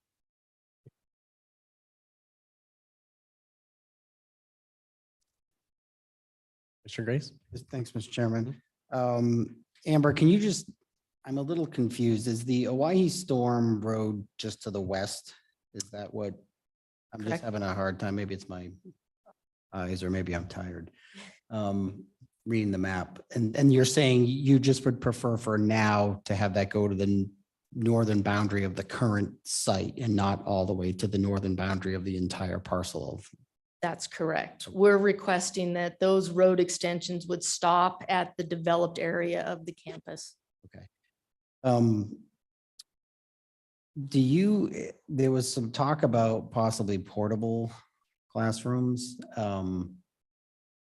And forgive me if this is an uneducated question, but I'm always curious as to why schools don't seem to build enough classrooms to fit everyone, and then they bring in modulars later. And I get it; it's just growth that maybe that's just the answer. But can you speak to that a little bit? Yeah, absolutely. We hate portables and so do schools. It's not what we want to design. What we're doing right now, because we're coming into you for a full request on basically a master plan. So we're hedging our bets. We're asking for the ability to put those in at a later date if they're needed. The reality is that this facility, we have designed this with additional classroom spaces. So those would, in theory, come prior to any relocatable classroom. But unfortunately, we do have campuses. We do a tremendous amount of work for West Ada, and every facility that we design, there's always a relocatable that ends up showing up. And we've just learned over the years that if we're able to plan it now and plan it correctly, it ends up being in a location that makes the most sense. Yeah. But to answer your question directly, Cole Valley Christian does not want relocatable classrooms on their campus. Yeah, it tends to sometimes just be a reality, and I get that. Final question, Mr. Chairman, are you amenable to the recommendation of modern rural design themes with regard to some of the elements? Yes, so the way the staff report is written right now, and we spent quite a bit of time with the city talking about the design of the facility itself, the actual architecture. And that is not part of this review as far as incorporating some of those design elements. But we are agreeable to incorporate some of those elements throughout the site, primarily on the perimeter where we do have large 10-foot wide walking paths that are going to be, stretching ultimately this entire 70 acres. And so the staff report is written that we will be incorporating some of the fencing, some of the lighting, some of the landscape treatments that have been identified in that plan. What those exact details are, we have not narrowed down, and that's the requirement. The staff report is noted that we need to come back prior to this going to city council with a little bit more detail for that. Great, thank you. Mr. Chair. Mr. Smith, go ahead. So a couple questions. First, just want to make sure I'm looking at this right. The high school side would be the parking lot on the east side, correct, with the roundabout? That's correct. Okay. So one of the thoughts, having been in plenty of high school parking lots, is the faster that you can get student drivers away from each other, the safer things tend to be. So with that thought, one thing I'm curious about is that extension of, I think that's Ersatz Road then, right? Yes, Ersatz is on the east side. So would you be amenable perhaps to, extending Ersatz or extending one of the roads earlier rather than when the time is fully developed, just for a, reducing, you have kind of a shorter distance down southbound to the intersection and reducing kind of the stacking of students, things like that, to kind of keep transportation flowing, especially among student drivers. Would that be something that you would be willing to consider or do, or is amenable, kind of economically workable? Well, right now with phase one, we're recommending that Ersatz would be extended north to the first entry point to that parking lot area, which would really, we're only going to be developing that southern parking area that's associated with the football stadium and the play area. Once phase two happens, yes, then we'll be extending it all the way to, where the future tennis courts would be. Yeah, so specifically, I'm talking about that purple road. That's the area you want to wait to extend until developed, right? Correct. So yeah, so my question is more that purple line on Ersatz, would it be possible to extend that, before that land is developed to ensure easier exit points for? Well, right now, those roads will go to nowhere. There is, I guess that's true. So as you're traveling north on both Owyhees and on Ersatz to the end of the northern boundary of this parcel, they stop. So I guess it's a question of timing, right? Because there's a planned connection right there on the northbound side, if I'm looking at this map correctly. do you anticipate, I guess, what's the crystal ball? What do you anticipate being kind of the timeline to develop that area and extend that? Because what I guess, obviously thinking it through, you know, there is no connection currently, but when there is a connection available, what I don't want is, you know, there's potential connection available, but because the school's just deciding, hey, we'll develop something in 5 more years, that kind of doesn't get made, that path, you know, that connection isn't completed. I understand. Yes, I understand your question now. And I think ultimately, if anything was to come, let's say from the north down and want to be connected to this roadway, that would be a relationship that the school would then enter into with whatever developer was driving that development, and that work would probably happen on its own. Okay. Is that safe to say, Sean? Sonia? That's fair. That makes sense. The other question, I don't love feeling like I need to ask this question. I'm looking at, I think if I'm looking at this correctly, I see 3 entrances from the parking lot. I don't know, maybe 5 to 10 from elsewhere on the campus. And this is K through, or pre-K through 12. So anticipating a lot of students here. Is there any concern about the ability to secure that many entrances to prevent unwanted cross access between the campuses, things like that? That's probably going to be something that happens regardless. The fire marshal does want to have those connections just from an emergency perspective.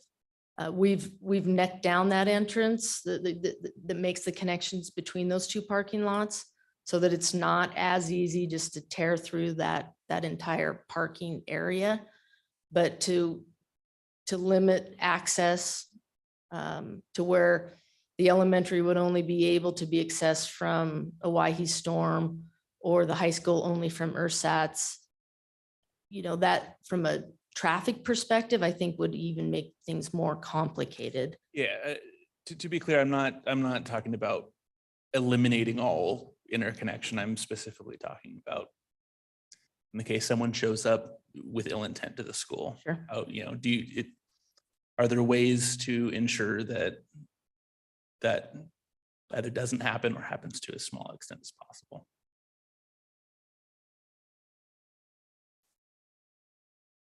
Safety and security policies on any campus certainly is something that all designers right now are dealing with, all school districts and school facilities are dealing with.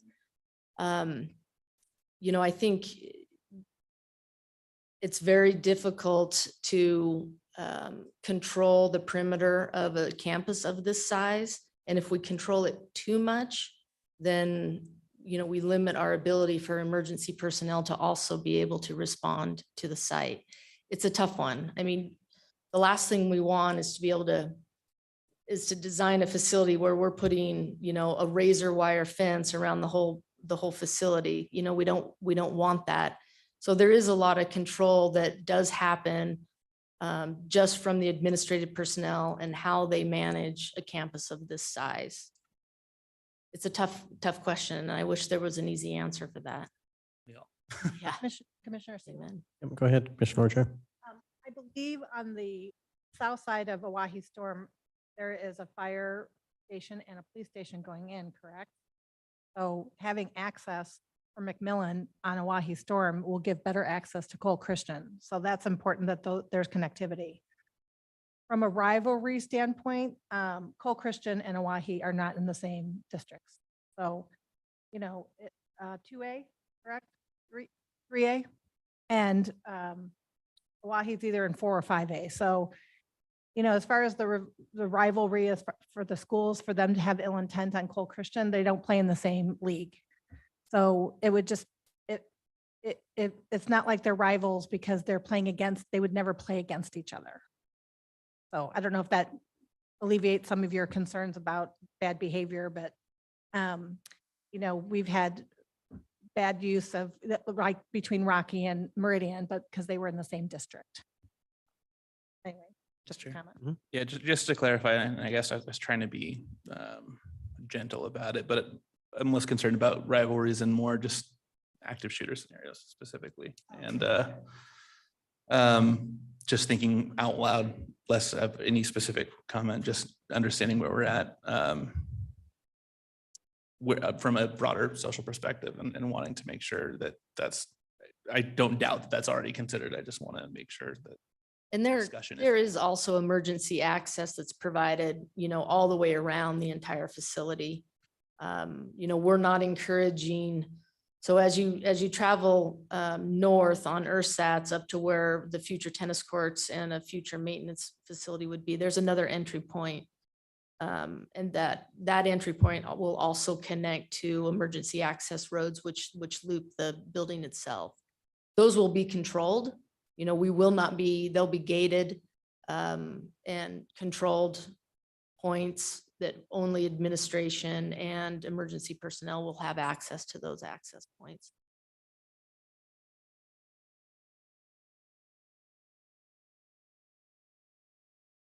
Mr. Chair. Commissioner Wheeler, go ahead. Hello, Amber. Just a quick question here for you on that phasing plan again, if we can just take a quick look at that. So is your client okay with on Erstat to go ahead and just extend that road up to where the pink ends over there north of the football field? That way giving access at least up to that part, not all the way up to the purple line, but just right there where the south of where that looks like there's some sort of parking or some sort of play area, or whatever that is, just south of the tennis courts, but at least running that line up next to the side of the football field. I think from our perspective, if we were going to run it to that point, we would probably want to run it to the next entry point, which would make the connection to that parking area. Because just running it to the end of the football field doesn't really do much for us. Sure, but I remember you said that you wanted to be able to stop at the development area of the campus on the expansion on these phasing, and that would be to at least some sort of a development, at least on the far eastern boundary side. And so whether it be to that entry point on there, or whether it be to there, at least getting some sort of access on that point, all the way up on that As part of phase 1 or part of phase 2? phase 1. Okay.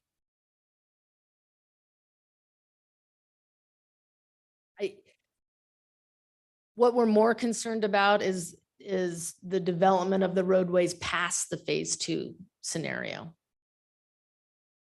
Understood. And I'm okay with it stopping, like I said, right there. Okay. Not going beyond that. And the western boundary, I'm personally fine with that, of where that ends.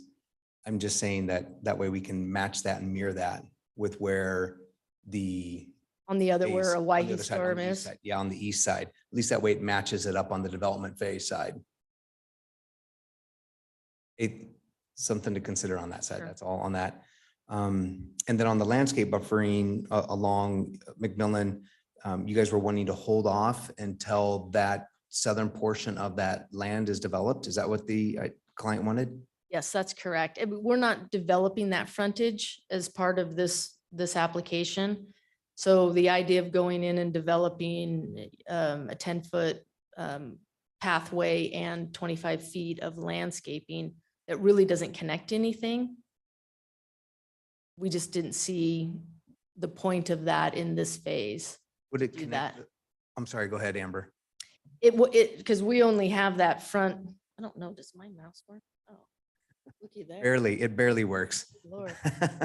It's a little So this is touchy. the only portion of that frontage along McMillan that is part of the Coal Valley Christian parcel.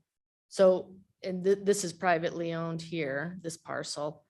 And then there is no development occurring east of that. So to go in and do this landscape buffer and a 10-foot wide pathway, it doesn't connect anything. It doesn't go anywhere. So why spend the money now? And what we're requesting is that it gets written into the development agreement, and when that parcel or that section of the parcel gets developed, that work will occur. Yeah, I think part of the reason maybe the city's requiring that, or at least an eye, is just the optics. Just that it looks nice as people are driving, and you're going to be having over 4,000 vehicles according to ACHD. At least they get to see something nice with the landscaping buffer on that side. That matters on that side from the city's perspective, I think. And I know that also with schools, sometimes land can sit vacant for a long time before they're developed. And not that it's bad or wrong, it's just those needs and concerns. Yeah, I mean, I 100% understand why it is that the staff report was written that way. You know, we're just looking for, you know, some areas where we could potentially save some money now rather than a little bit later. Understood. Understood. Thank you. A couple questions and staff on is the will parking be allowed on the Ersatz and Oahe streets? Or are those no parking? No parking would be allowed.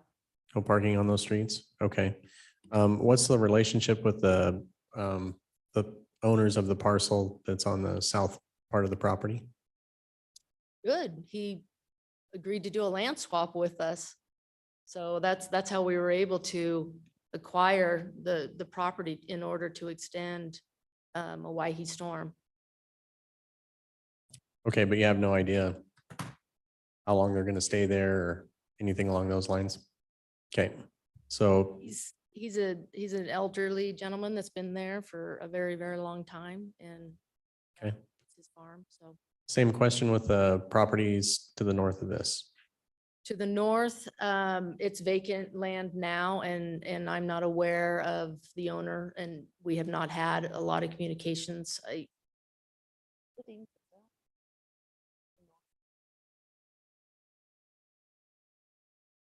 It's still just vacant land. Okay, and I guess, I mean, the reason I'm asking these questions is we see applications come in and people ask for things like this. We'll just develop it later. But what that does is, let's say the elderly gentleman wins the lottery and moves away. We'll be nice about it. And in that, somebody buys that tomorrow and they can now develop this. They don't have to wait till 2024, 2025. Now they're waiting for that portion to be developed in order to, you know, join into theirs.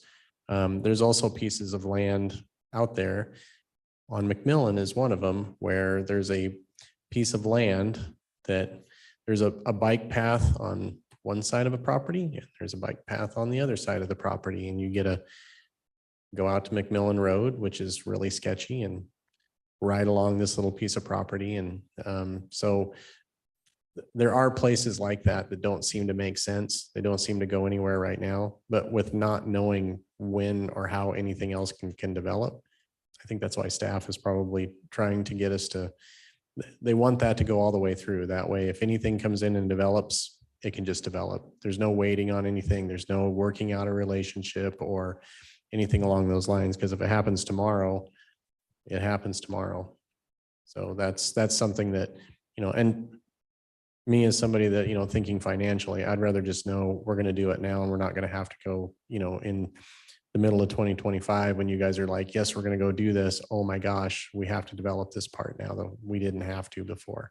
So Would there be an opportunity in the development agreement to, and have not, of course, spoken to my client about this, but in the development agreement, have some sort of language that states that when adjacent parcels are developed, that then this extension would also occur? that's a question for Bill. I can't answer that. He'll fire me. Mr. Chairman, members of the commission, give you a little background here before I give you a definitive answer, because I think context is key here. One thing we don't have tonight is we don't have ACHD staff report. Two, typically when there's one parcel, we require all those improvements to be done because there's only one parcel. There's not a subdivision to phase anything. Three, typically local roads and collector roads are built with development, not postponed until a later date or an impact fee paid to widen in the future, like an arterial roadway. So that's where, to the applicant's credit, they spent a lot of time working with us. And I think they understood all of those requirements when we met many. So what they're doing is, these are things that are out of staff's hands and probably out of the commission's hands. It's going to come down to probably what the city council wants to do, to be honest with you. Because right now we have policies that are to and through. It's going to be the same thing with sewer and water extension. If they're required to bring that into the site, we need to get the water and sewer all the way to their north boundary as well, to your point. So we're not roadblocking anyone else from developing once we move forward on extension of sewer in this area. Water is not an issue, it's really sewer. And that's why it's so critical that we as staff have to plan for the future and not try to delay those things from happening. Now, what I can say is the applicant can work with the city, get the necessary easements to make sure that those things can happen if the city engineer is amenable to that. And also maybe if we had ACSD here or comments from them, it may be possible that they don't build a portion of that roadway, but they'd still dedicate the right of way so that somebody else can. And then part three of that is that ITD is required to construct some of that local road on the east side of the boundary. So understanding the timing for when they need the roadway and when ITD plans the roadway, we need to understand that timing when all of that comes in, because it may be a moot point on the east boundary because ITD may be building it. So that's what I mean. This thing is, like, to your point, there's so many things happening in this area that we want to make sure we get it right. And so whenever we want to make sure things get done right, we always ask for everything during the first phase. Right. Understood. And Yeah. And Mr. that, Chair, if I yes. may, there's no mechanism for the applicant, for the city to make the applicant do that in the future either. Once they have their occupancy, there's nothing that we can require them to do. Mr. Chairman, maybe just to kind of answer the question more specifically about a development agreement. I think all that was right on the mark. So it was well described by the planning staff. I say from a technical perspective, a development agreement can be crafted in that way. That'd be a city council decision where, an improvement could be deferred and there would be a trigger built into a development agreement that would require the property owner to build the improvement at, when a certain event happened or on a date certain. The problem with that, however, I would advise the council, is the concern we would have with that is that assumes there's financial resources to do so at that time. And so when we get to that trigger event, really to do it properly, we probably would want to have some kind of surety or some kind of money in the bank, knowing that those improvements could be constructed at that point in time. Otherwise, there's no financial guarantee behind the development agreement provision. And so that would be a concern, but as the planners have mentioned, that really kind of boils down to a city council type decision as to they want to entertain those types of ideas. But I think Bill did an excellent job describing, why the city would typically require these improvements now and not defer them. Kurt, what you're speaking of is kind of like the way they'll do a road trust for an intersection or something along those lines. Okay. Yeah, it'd be somewhat analogous to that model. In this case, it would not necessarily involve ACHD. I guess what I had in mind was if the development agreement is a two-party agreement between the city and the property owner. And so it'd be an agreement between the city and the school in this instance.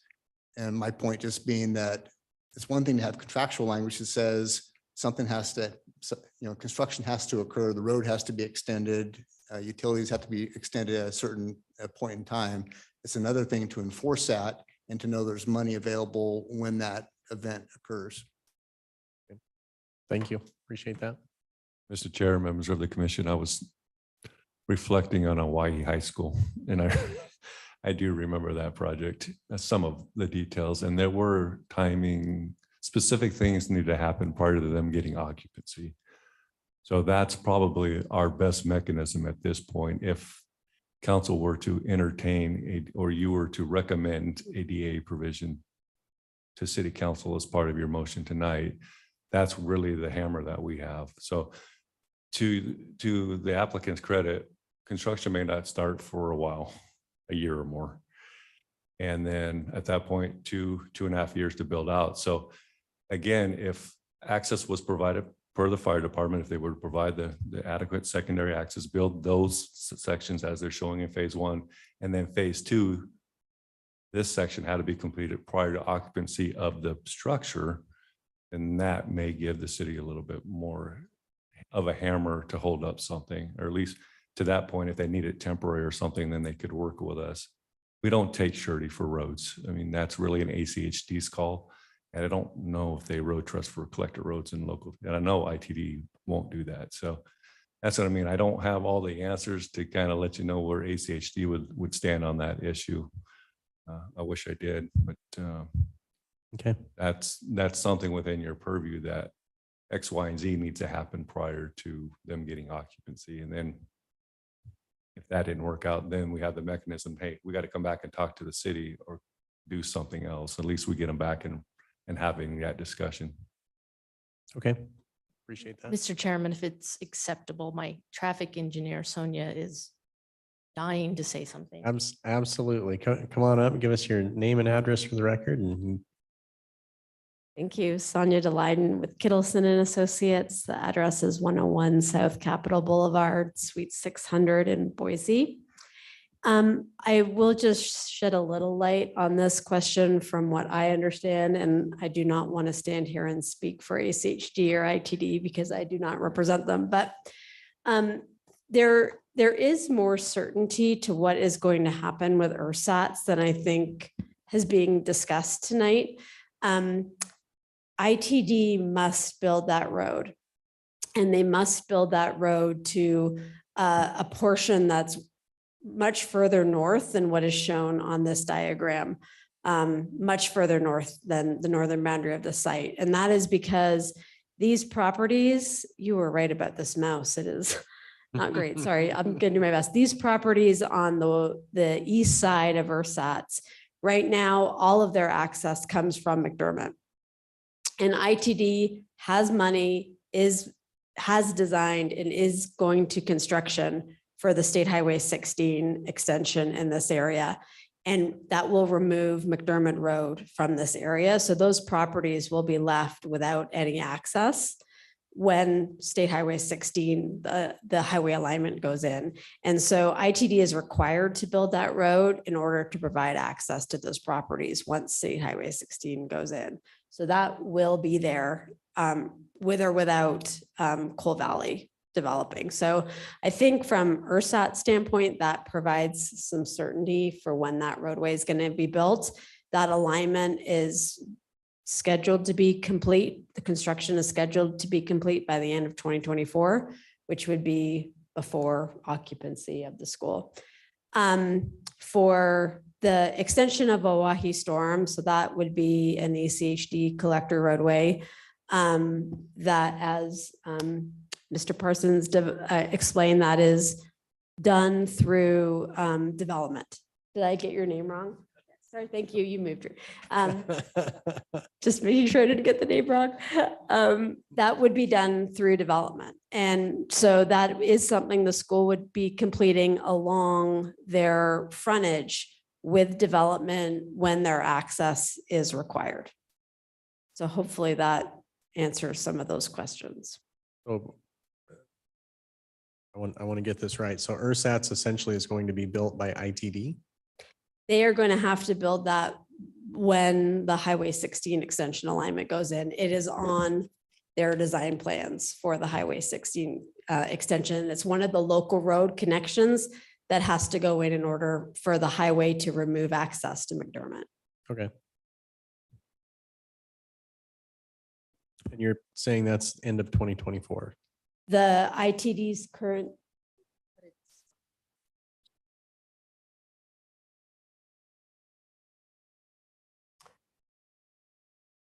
that ITD is going to build it to a local road standard.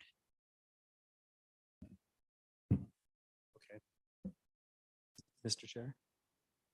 Right. I'm pondering local road standard. To me, I'm like, I grew up in Baker, Oregon. So that's like a gravel road. I don't, sorry. No, it's not gravel, it's dirt. Dirt, That's what it right, is. yeah. No, just kidding. Can you please go ahead and repeat what you're saying again about the frontage off of McMillan and the landscaping there, or the discussion on that with the access point? Or were you saying anything about that? I did not aspect? say anything. Okay, you about were just saying McMillan. something about the. I was access point. talking about the Only Erstead. north-south roadways. Perfect. Okay, I just wanted, sorry, I was Oh, you're- contemplating too, and then I came back into your discussion and I went, did you say something? I did not, So sorry. That's what happened with me. So, thank you. Mr. Chairman, Right ahead. I actually did have a question about that McMillan, and I can't recall having been out there in a little while, but I know there's limitations on the ability to widen McMillan further east because of the irrigation in the canal and whatnot. I'm wondering, do you know if that limitation extends as far out as McDermott? And there's an awful lot of cars, it seems like, going into that high school, and I'm just wondering what load McMillan can handle. Yeah, so McMillan in this area, the ultimate plan, and this is on ACHD's CIP, would be a 3-lane section. So 1 lane in each direction and then a center turn lane in the middle. And the recommendation of our traffic study, so that was a condition of the residential development to the south here, Gander Creek, I believe it's called. And our recommendation was, if that has not been done by the time the high school wants to take occupancy, that this center turn lane would have to be extended in order to provide the capacity necessary. Okay, and I probably misspoke. I don't think there's a limitation forever. It's just that it's not any time soon. I don't think that they can widen McMillan further east. So, okay, thank you. Mr. Chair. Yes. I know at Ustick and McDermott, which is a 1/4 mile east of Oahe Storm, ACHD put in turn lanes in all 4 directions and a light because of the high school. So because of their safe school policy with ACHD, I mean, you're on the transportation, you should answer this question before I do. But in order to do their safe school, they'll have to improve those intersections for the school, even if it's just a short bit. And then if they plan the 5 lanes later, they would do that. Did I get it right? Mr. Chair. Absolutely. I believe so. I will also note that I am the resident layman on the Transportation Commission, so I'm far from a subject matter expert. Do you have more? No? Any other questions? Thank you for the information too. That's, all of that is very, very helpful.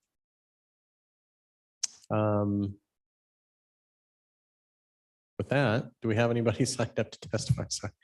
We Yeah, have a again. hand raised online. We have a Liz Nichols. Asked to unmute. Liz, go ahead and unmute. Good evening. My name is Patrick Nichols. I'm the husband of Liz Nichols. I live at 6846 West Los Flores Drive. And that's, I mean, our backyard actually looks across McMillan to the development that's in question and the farmer there. Currently, we feel like McMillan is already really underserving us. There's concerns that we have, like when the school is getting out. I'm talking about Oahe that's already there. And there's also Gem Prep that would be across the street from this school that's being proposed on the new road there. It's one of the properties that were being discussed to the east. And I've seen the city plan. There's also a plan to have an elementary school next to Oahe being developed. So within like 3 intersections, we're going to have 4 schools, and McMillan is already choked whenever school is getting in or out. And sometimes that choking can go all the way to Black Cat to the east. So this is really concerning. And I'm grateful that you guys were really concerned about the road that goes north on the east side of this property. but that was an aesthetics thing. This is a functional thing for us.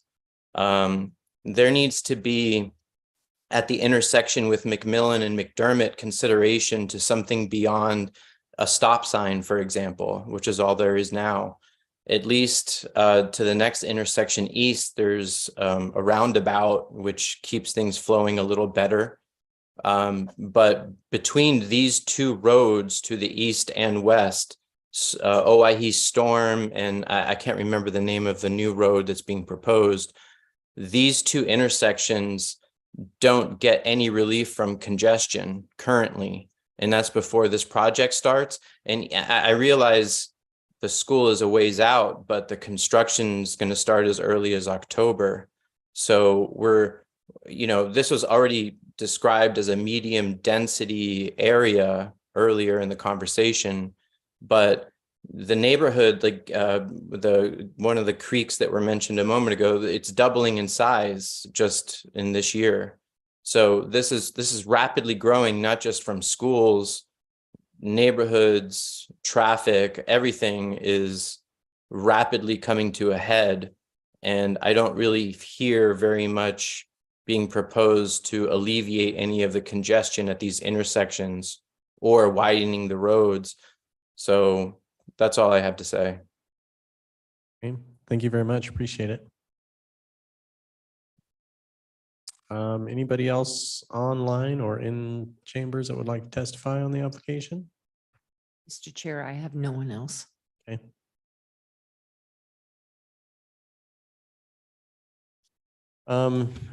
Does the applicant have anything else to add? And do we have any other questions for the applicant? I'll just, if I can, Chair, just respond to the public. Absolutely. It's a very important question that he identifies. There are many schools, as he says, and we do know this area has several projects that are identified in either the ACHD integrated 5-year work plan is being needed to increase capacity or in their long-term CIP. The traffic study, we haven't talked about it today because the city doesn't condition roadway improvements. That's ACHD's responsibility. But the traffic study completed for this for the school did identify the need for traffic mitigation, either to mitigate existing or background traffic growth or the specific growth from the school. And we anticipate, it's unfortunate that we do not have the ACHD staff report today, but we anticipate that they will be conditioning traffic mitigations, either for the background conditions or for the school. We do know one example is the McMillan Owyhee Storm intersection will be a 4-leg signal. And then we do anticipate also a signal at some point in the future at Ersatz and McMillan, maybe not just when the school develops, but as other properties around here develop and to the north of the school develop, that will likely warrant a signal as well. But the specific conditions will be outlined in the ACHD staff report about what mitigations will need to go in. Okay. That's yeah, I mean, all this is really good information. Do we know when to do we know when we're expecting the ACHD report to come through? I don't have a date. He's finalizing it with his supervisor at ACHD, so I'm hoping for next week. Yeah, that's a tough one. And generally speaking, when stuff comes through and we don't have reports like that, and there's so much about this that focuses around traffic, it's kind of hard to pass something through to city council with a recommendation when we're based on, well, we hope ACHD does this or that or something else. So, and even as it comes through, I mean, we're, looking at signalizing those intersections, especially for a school. I mean, personally, I'd rather see a roundabout. So, half of the reason that we have some of the congestion we have is signals. Signal after signal after signal. I mean, I live off of U-Stick between Black Cat and 10 Mile, and I can tell you that there are times of the day when I can't take a left onto U-Stick. So I mean, it's just not possible. Well, and Mr. Chairman, we completely understand that. And the traffic study was developed in conjunction with ACHD through that whole process. And, we recognize that the city, unfortunately does not have control over the roadways, and we are beholden to whatever requirements ACHD does ask of us. The traffic study was written with the recommendations that we are fairly certain are going to be imposed upon these, as far as traffic improvements occur on all these roadways, not just adjacent to the parcel, but in other intersections, there will be requirements of this development. And if I could just add one other clarifying comment to the gentleman that was on the phone. Gem Prep it does not border Coal Valley Christian's property. It's actually on McDermott, which is further east. And when, the Highway 16 extension is completed, there's going to be vast changes all along this whole corridor after that gets completed, which will affect, in a positive fashion, will affect all traffic measures in this whole region. Okay. Mr. Chair, Yes. you're on the west side of Highway 16, correct? Correct. Okay, so anything that is on McDermott really doesn't affect you because the highway is in between. That's correct. And then Ersatz is also west of the freeway? Correct. I know I also live in the impact area of Highway 16. I'm at Eustic and McDermott. And ITD is in control of all the roads. And I talked to the project manager. They had an open house 2 weeks ago. And then once the roads are completed, they're going to give them back to ACHD. So even though ITD might be building ersatz, because it's not a highway, they will build it with the Garvey funds that they have, the federal funds, because it's required. And then they'll end up giving it back to ACHD as however they see fit, that you'll probably see. Sounds like you have somebody you might want to invite to the transportation committee, but. I will send a link to this. Yeah, I mean,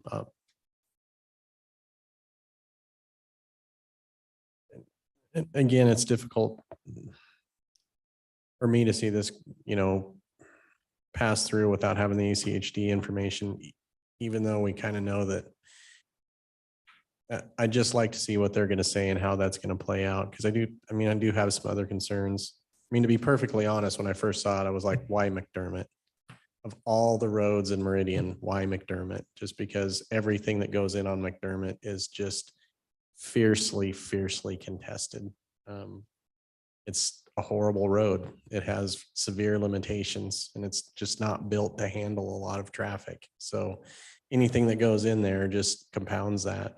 And for me to be as far away as I am, I feel the effects of Oahe High School directly, several miles away.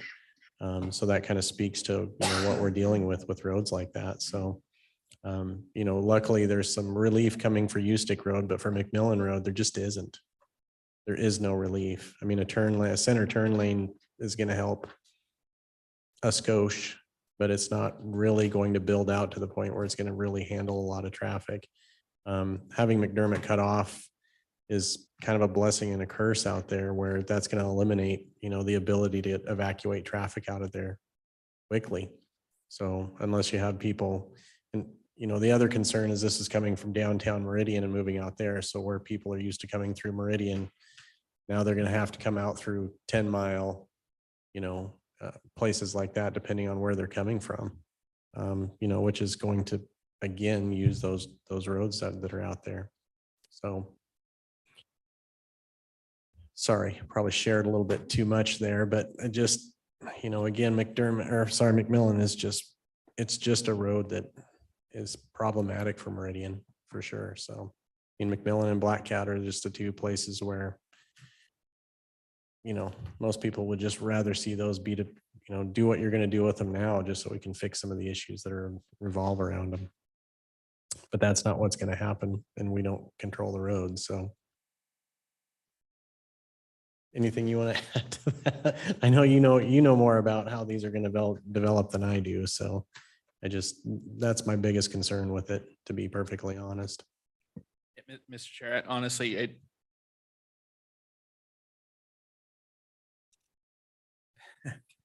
I guess what I'll say is this: if you look at the city's request to ACHD for the 5-year plan, there's a lot of Black Cat, McMillan, and things in the surrounding areas higher on the priority list.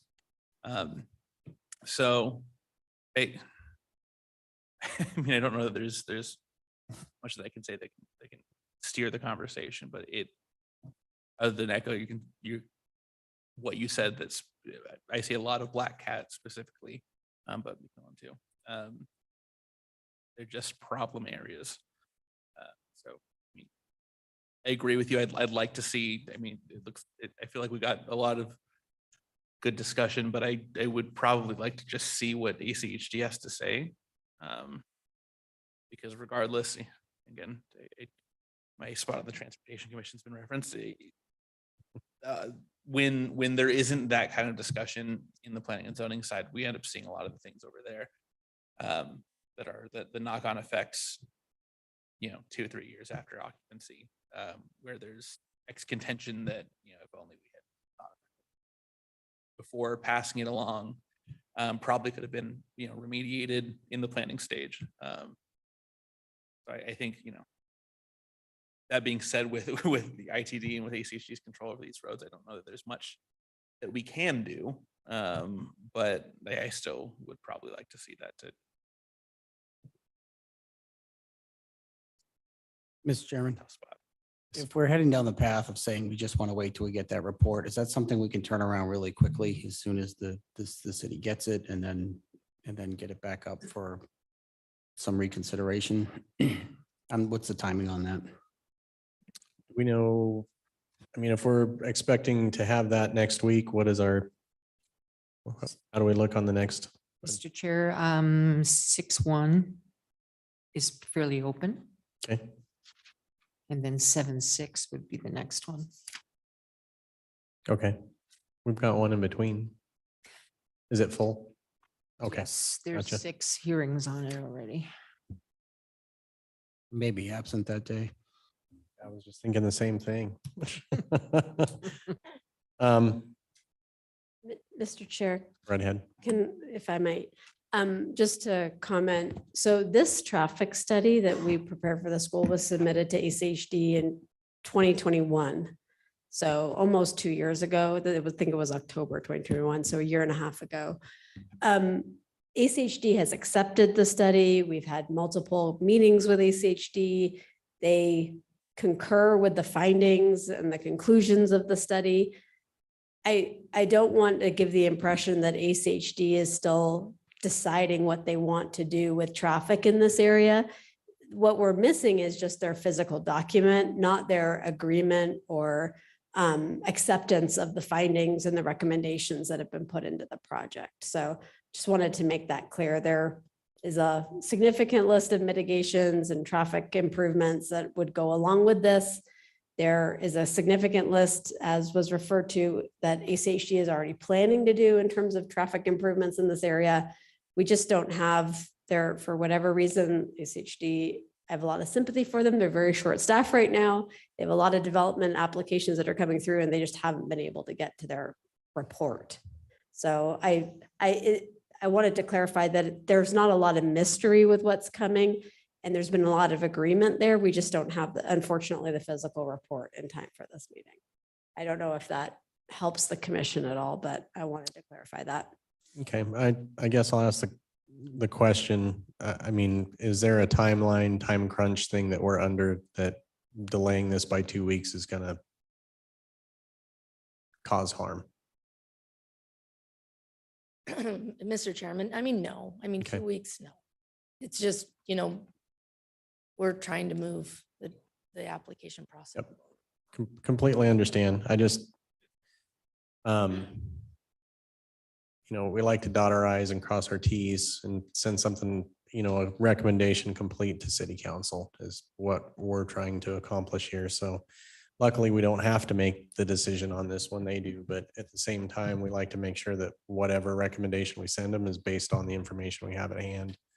Or to me, and again, considering how heavily the traffic and the roadways and everything are impacted in this area and, how contentious it is, I would personally like to see the ACHD report, the information they have in there, the findings that they have that are separate from the traffic study as well.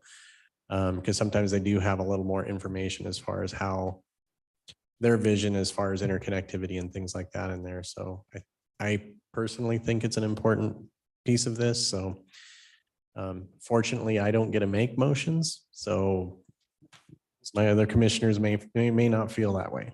Mr. Chair, Mhm. can I ask some questions concerning that? Because I'm hearing what applicant's saying. I'm hearing what staff has said. I know what we've done on the past when we've come across roadway, issues and things like that. When we've had people testify, right? It's talking about how come you guys are putting this road here and stuff like that, right?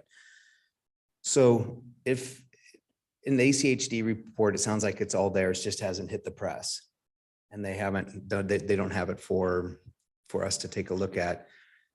And we know that ITD it's slated to go ahead and extend the rest of Erstat up. So that's going to be taken care of on their side and on their time frame. And I can see why would a parochial school want to go ahead and spend good donated dollars in order to go ahead and extend that, right? And just wait for ITD to get around to do that. Is there going to be anything that's going to show up in a report that's going to cause an approval or denial, or something that's going to create something that city council themselves won't be able to handle with that? So we could make either an approval or denial of this and then just have as a condition on that, with the following modifications, that the applicant agrees with what is in the report from ACHD.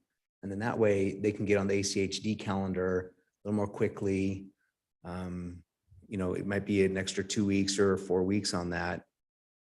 But I'm just trying to think at our level, if we were to see something on a traffic side, we're not going to have much say on roadway extensions, on whether for roundabouts, landscaping stuff. We can make that decision here with or without the report. Widening of roads, that's not going to be I'd like to always have all the data too, because then I get the fuller picture on it. But we can, since we're not the deciding body, I'm just wondering if we make that as a recommendation that we would agree with whatever's in the ACHD report with that modification to that. And that way they can be held accountable on that side. And if it does delay more and more, then that would be pushed out farther at city council, but at least it gets it off of our docket.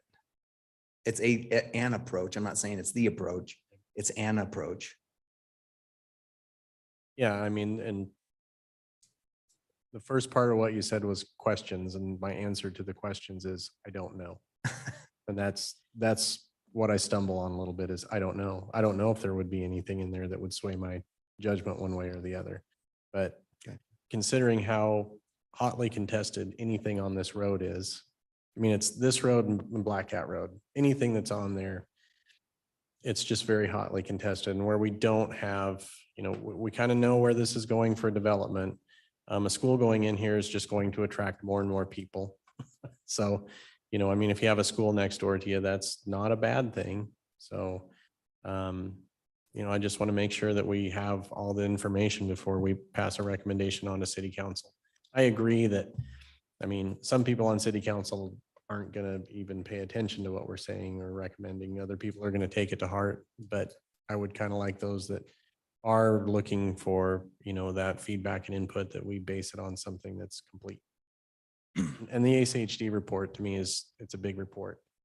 So to me, it's kind of like the Ada County School District reports, I mean, if there's something in there that's like, whoa, didn't think of that, this is really going to make this school go through the roof or whatever that is, then, that's just another factor to consider. So again, luckily we're a recommending body on most stuff. So but I do think, in my opinion, that I would sleep better at night if we based it on all of the information. Mr. Chair, Yes. to that point, if there is an inclination to pass it forward. I agree. I'd like to see it. But I guess, the real concern is that we are assuming there's something in the ACHD report, or we're assuming there's something that's there that's not. And so what I would prefer if we did do something would be to kind of belt and suspenders it, to essentially be recommending what we would want to see. And if it's in ACHD report, the ACHD is going to handle that or whatever, then they can go to city council and say, this is covered, et cetera. But I wouldn't want to say, whatever's in the ACHD report, et cetera. I'd want to be overly inclusive of requirements.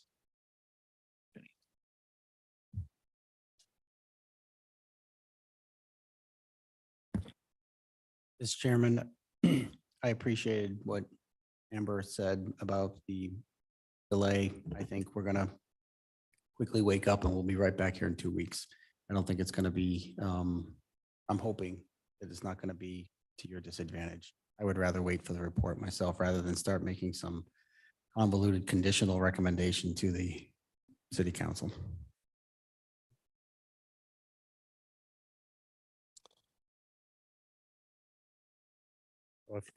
Chair, go right ahead. Amber, do you have, are we certain that you're going to have the report here in the next 2 weeks, 1 week? Are we certain? This is ACHD. We're never certain. Say. I mean, they've had the application for many months. We have every indication that they're working on it and they're asking all the right questions and that the report is being drafted, but Yeah. I can't say one way or the other. I'm hopeful. I mean, just to follow up on your dialogue, I understand the position that you're in, and I understand that it's hard to send something on that you don't have a full report on. But truly, everything that is in our traffic study comes at the bequest of ACHD. We're hoping maybe they are light on a couple of things and that we don't have to do everything that we've actually listed in our report. I'm just not so sure the reading of their findings is going to change, any of your decision-making here this evening. I mean, we're requesting annexation and a conditional use permit for this development for the school facility. What we do with the roadways really does fall under the purview of ACHD. And, I apologize for muddying the water by not wanting to extend our roadways to the northern parcel line. It really was a 3-point shot at the buzzer, and was hoping that we could get some relief. But I certainly do not want you to, do something to this application that would prevent us from moving forward because of that request. Chair. So my question based on that is really that, and I don't necessarily know that it has to be too convoluted. My question, I guess, to the applicant and also to fellow commissioners, is whether, I guess, we continue this, or, what I would be willing to support would be essentially, requiring that these improvements all be made prior to occupancy, as well as, obviously anything that ACHD requires. So I guess that those are my two positions, and neither are what you came in asking for.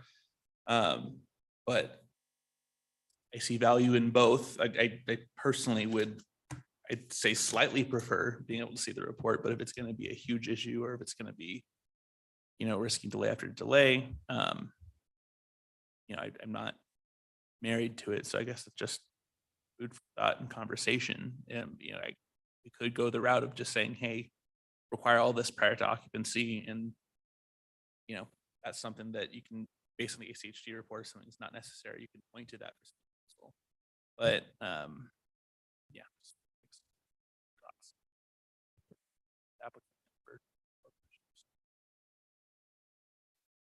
Commissioner Lorcher? I agree with Commissioner Smith, unless the ACHD report says that they have to extend it all the way up through their service area. The report is going to, really clarify what it is. The conversation tonight really is to how we're going to deal with 1.1D, is that to extend ARATs and Oahe Storage all the way through their entire property, or just phasing it with their project. They're asking us to phase it.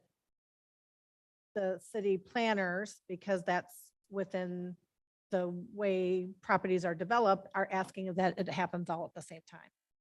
So really, that, to me, that's the question in front of us, is that do we recommend to city council saying, yeah, go ahead and do the whole road, because that's what we traditionally do in the city of Meridian when we annex properties?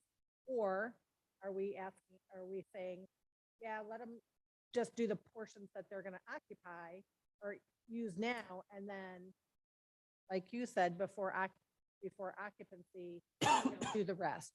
Because at this point, what I'm hearing is that, yes, they plan to develop the 2 purple areas, but it's not a guarantee. So, I mean, I don't blame you. You don't want to pay for improvements of something that you may or may not. And even though you're not making this decision today, and maybe not even making a decision 5 years from now, you're still paying the bill. So, I can appreciate both sides of this, getting the ACHD report, but unless the ACHD report is going to say you have to build the road all the way through, nothing's really going to change as far as our recommendation. Mr. Chair. Commissioner Lorchard, similar on that, as the traffic consultant, I can't remember her name, I apologize. But, her comment was that it might not even be ACHD requiring that, it's already on ITD's plan. So they might even just come back and it not even be, the per ITD. And so we can make, a conditional recommendation, stating that, we would like the road to go through pending ACHD's recommendation or ITD's plans for this road. And if they're already on those plans saying, no, we're going to go ahead and extend it anyway, and they're not looking to break ground in the next, it's not going to be completed until 2025. That's some time frame there too.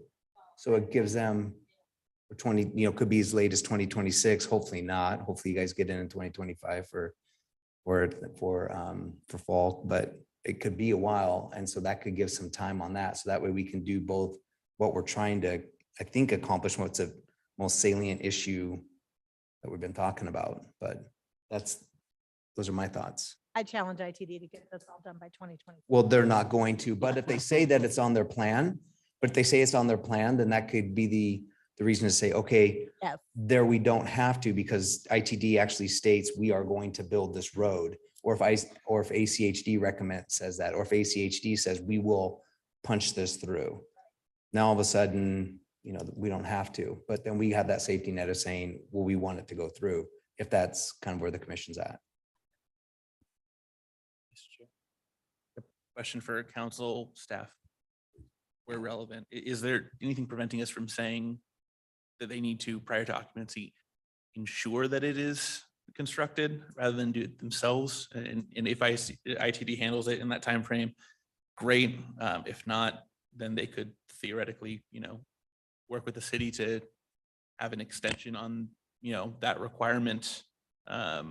If, say, ITD is constructing it 6 months after occupancy, just spitballing here. Is there anything that prevents that, or would that be allowable? Obviously, the occupancy kind of thing removes some of the teeth, but. Mr. Chair, commissioners, other than requiring a road trust, and the city doesn't do that, ACHD only does that, and I'm not sure if they still do that. But that's the only way to guarantee that. Yes, thank you.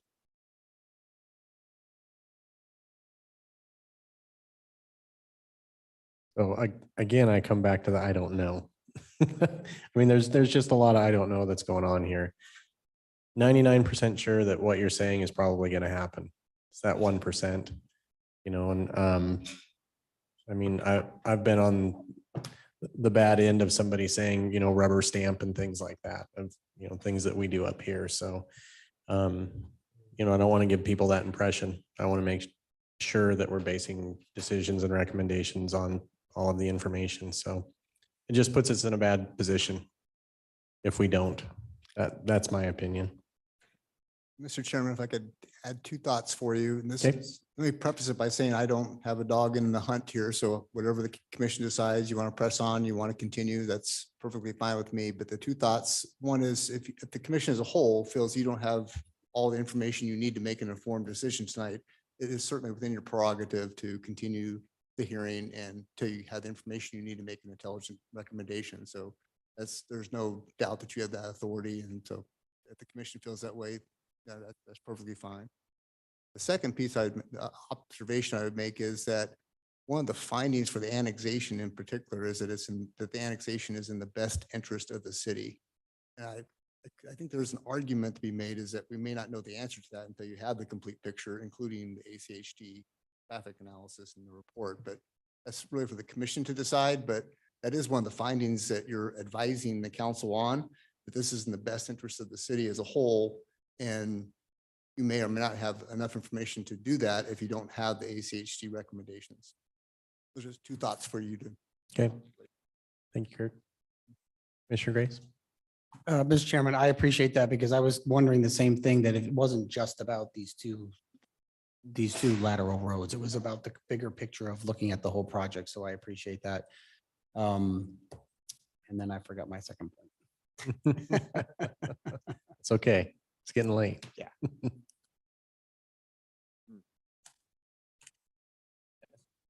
Go ahead.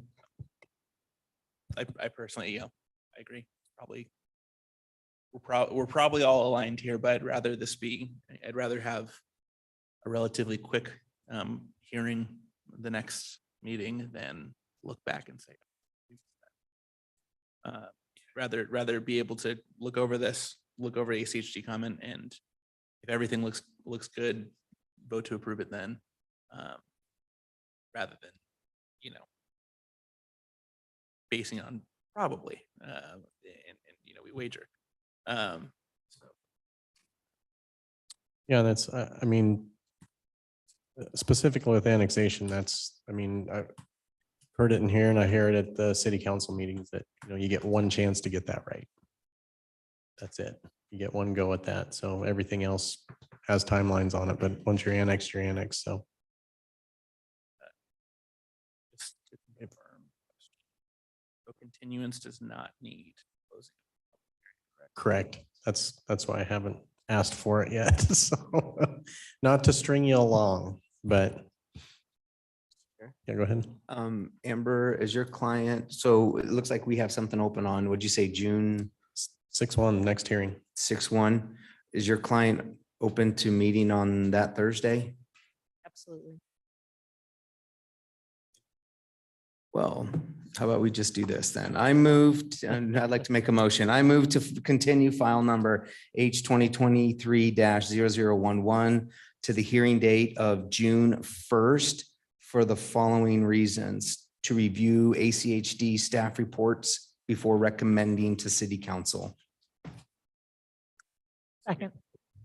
And thank you for doing it that way. That precludes any other conversations from popping up. Basically, that puts us into the purview of that's what we're there to look at. So I appreciate that. With that, it has been moved and seconded to continue file number H 2023-0011 to the date of June 1st, 2023. All in favor, please say aye. Aye. Opposed, nay. Motion carries. Thank you very much. We appreciate the time and effort. And patience, yes. Lots of patience, yes. Mr. Chair. Not yet. Not Oh, yet? you gonna do we got one more? Yes. Can I get a motion to continue file number H 2023-0003 for Julia subdivision to the date of June 15th, 2023? So moved. It's been moved and seconded to continue file number H 2023-0003 to date of June 15th. All in favor, please say aye. Aye. Aye. Opposed, nay. Motion carries. Now I will take one final motion. Yes. It's been moved and seconded that we adjourn. All in favor, please say aye. Aye. We are adjourned. Thank you.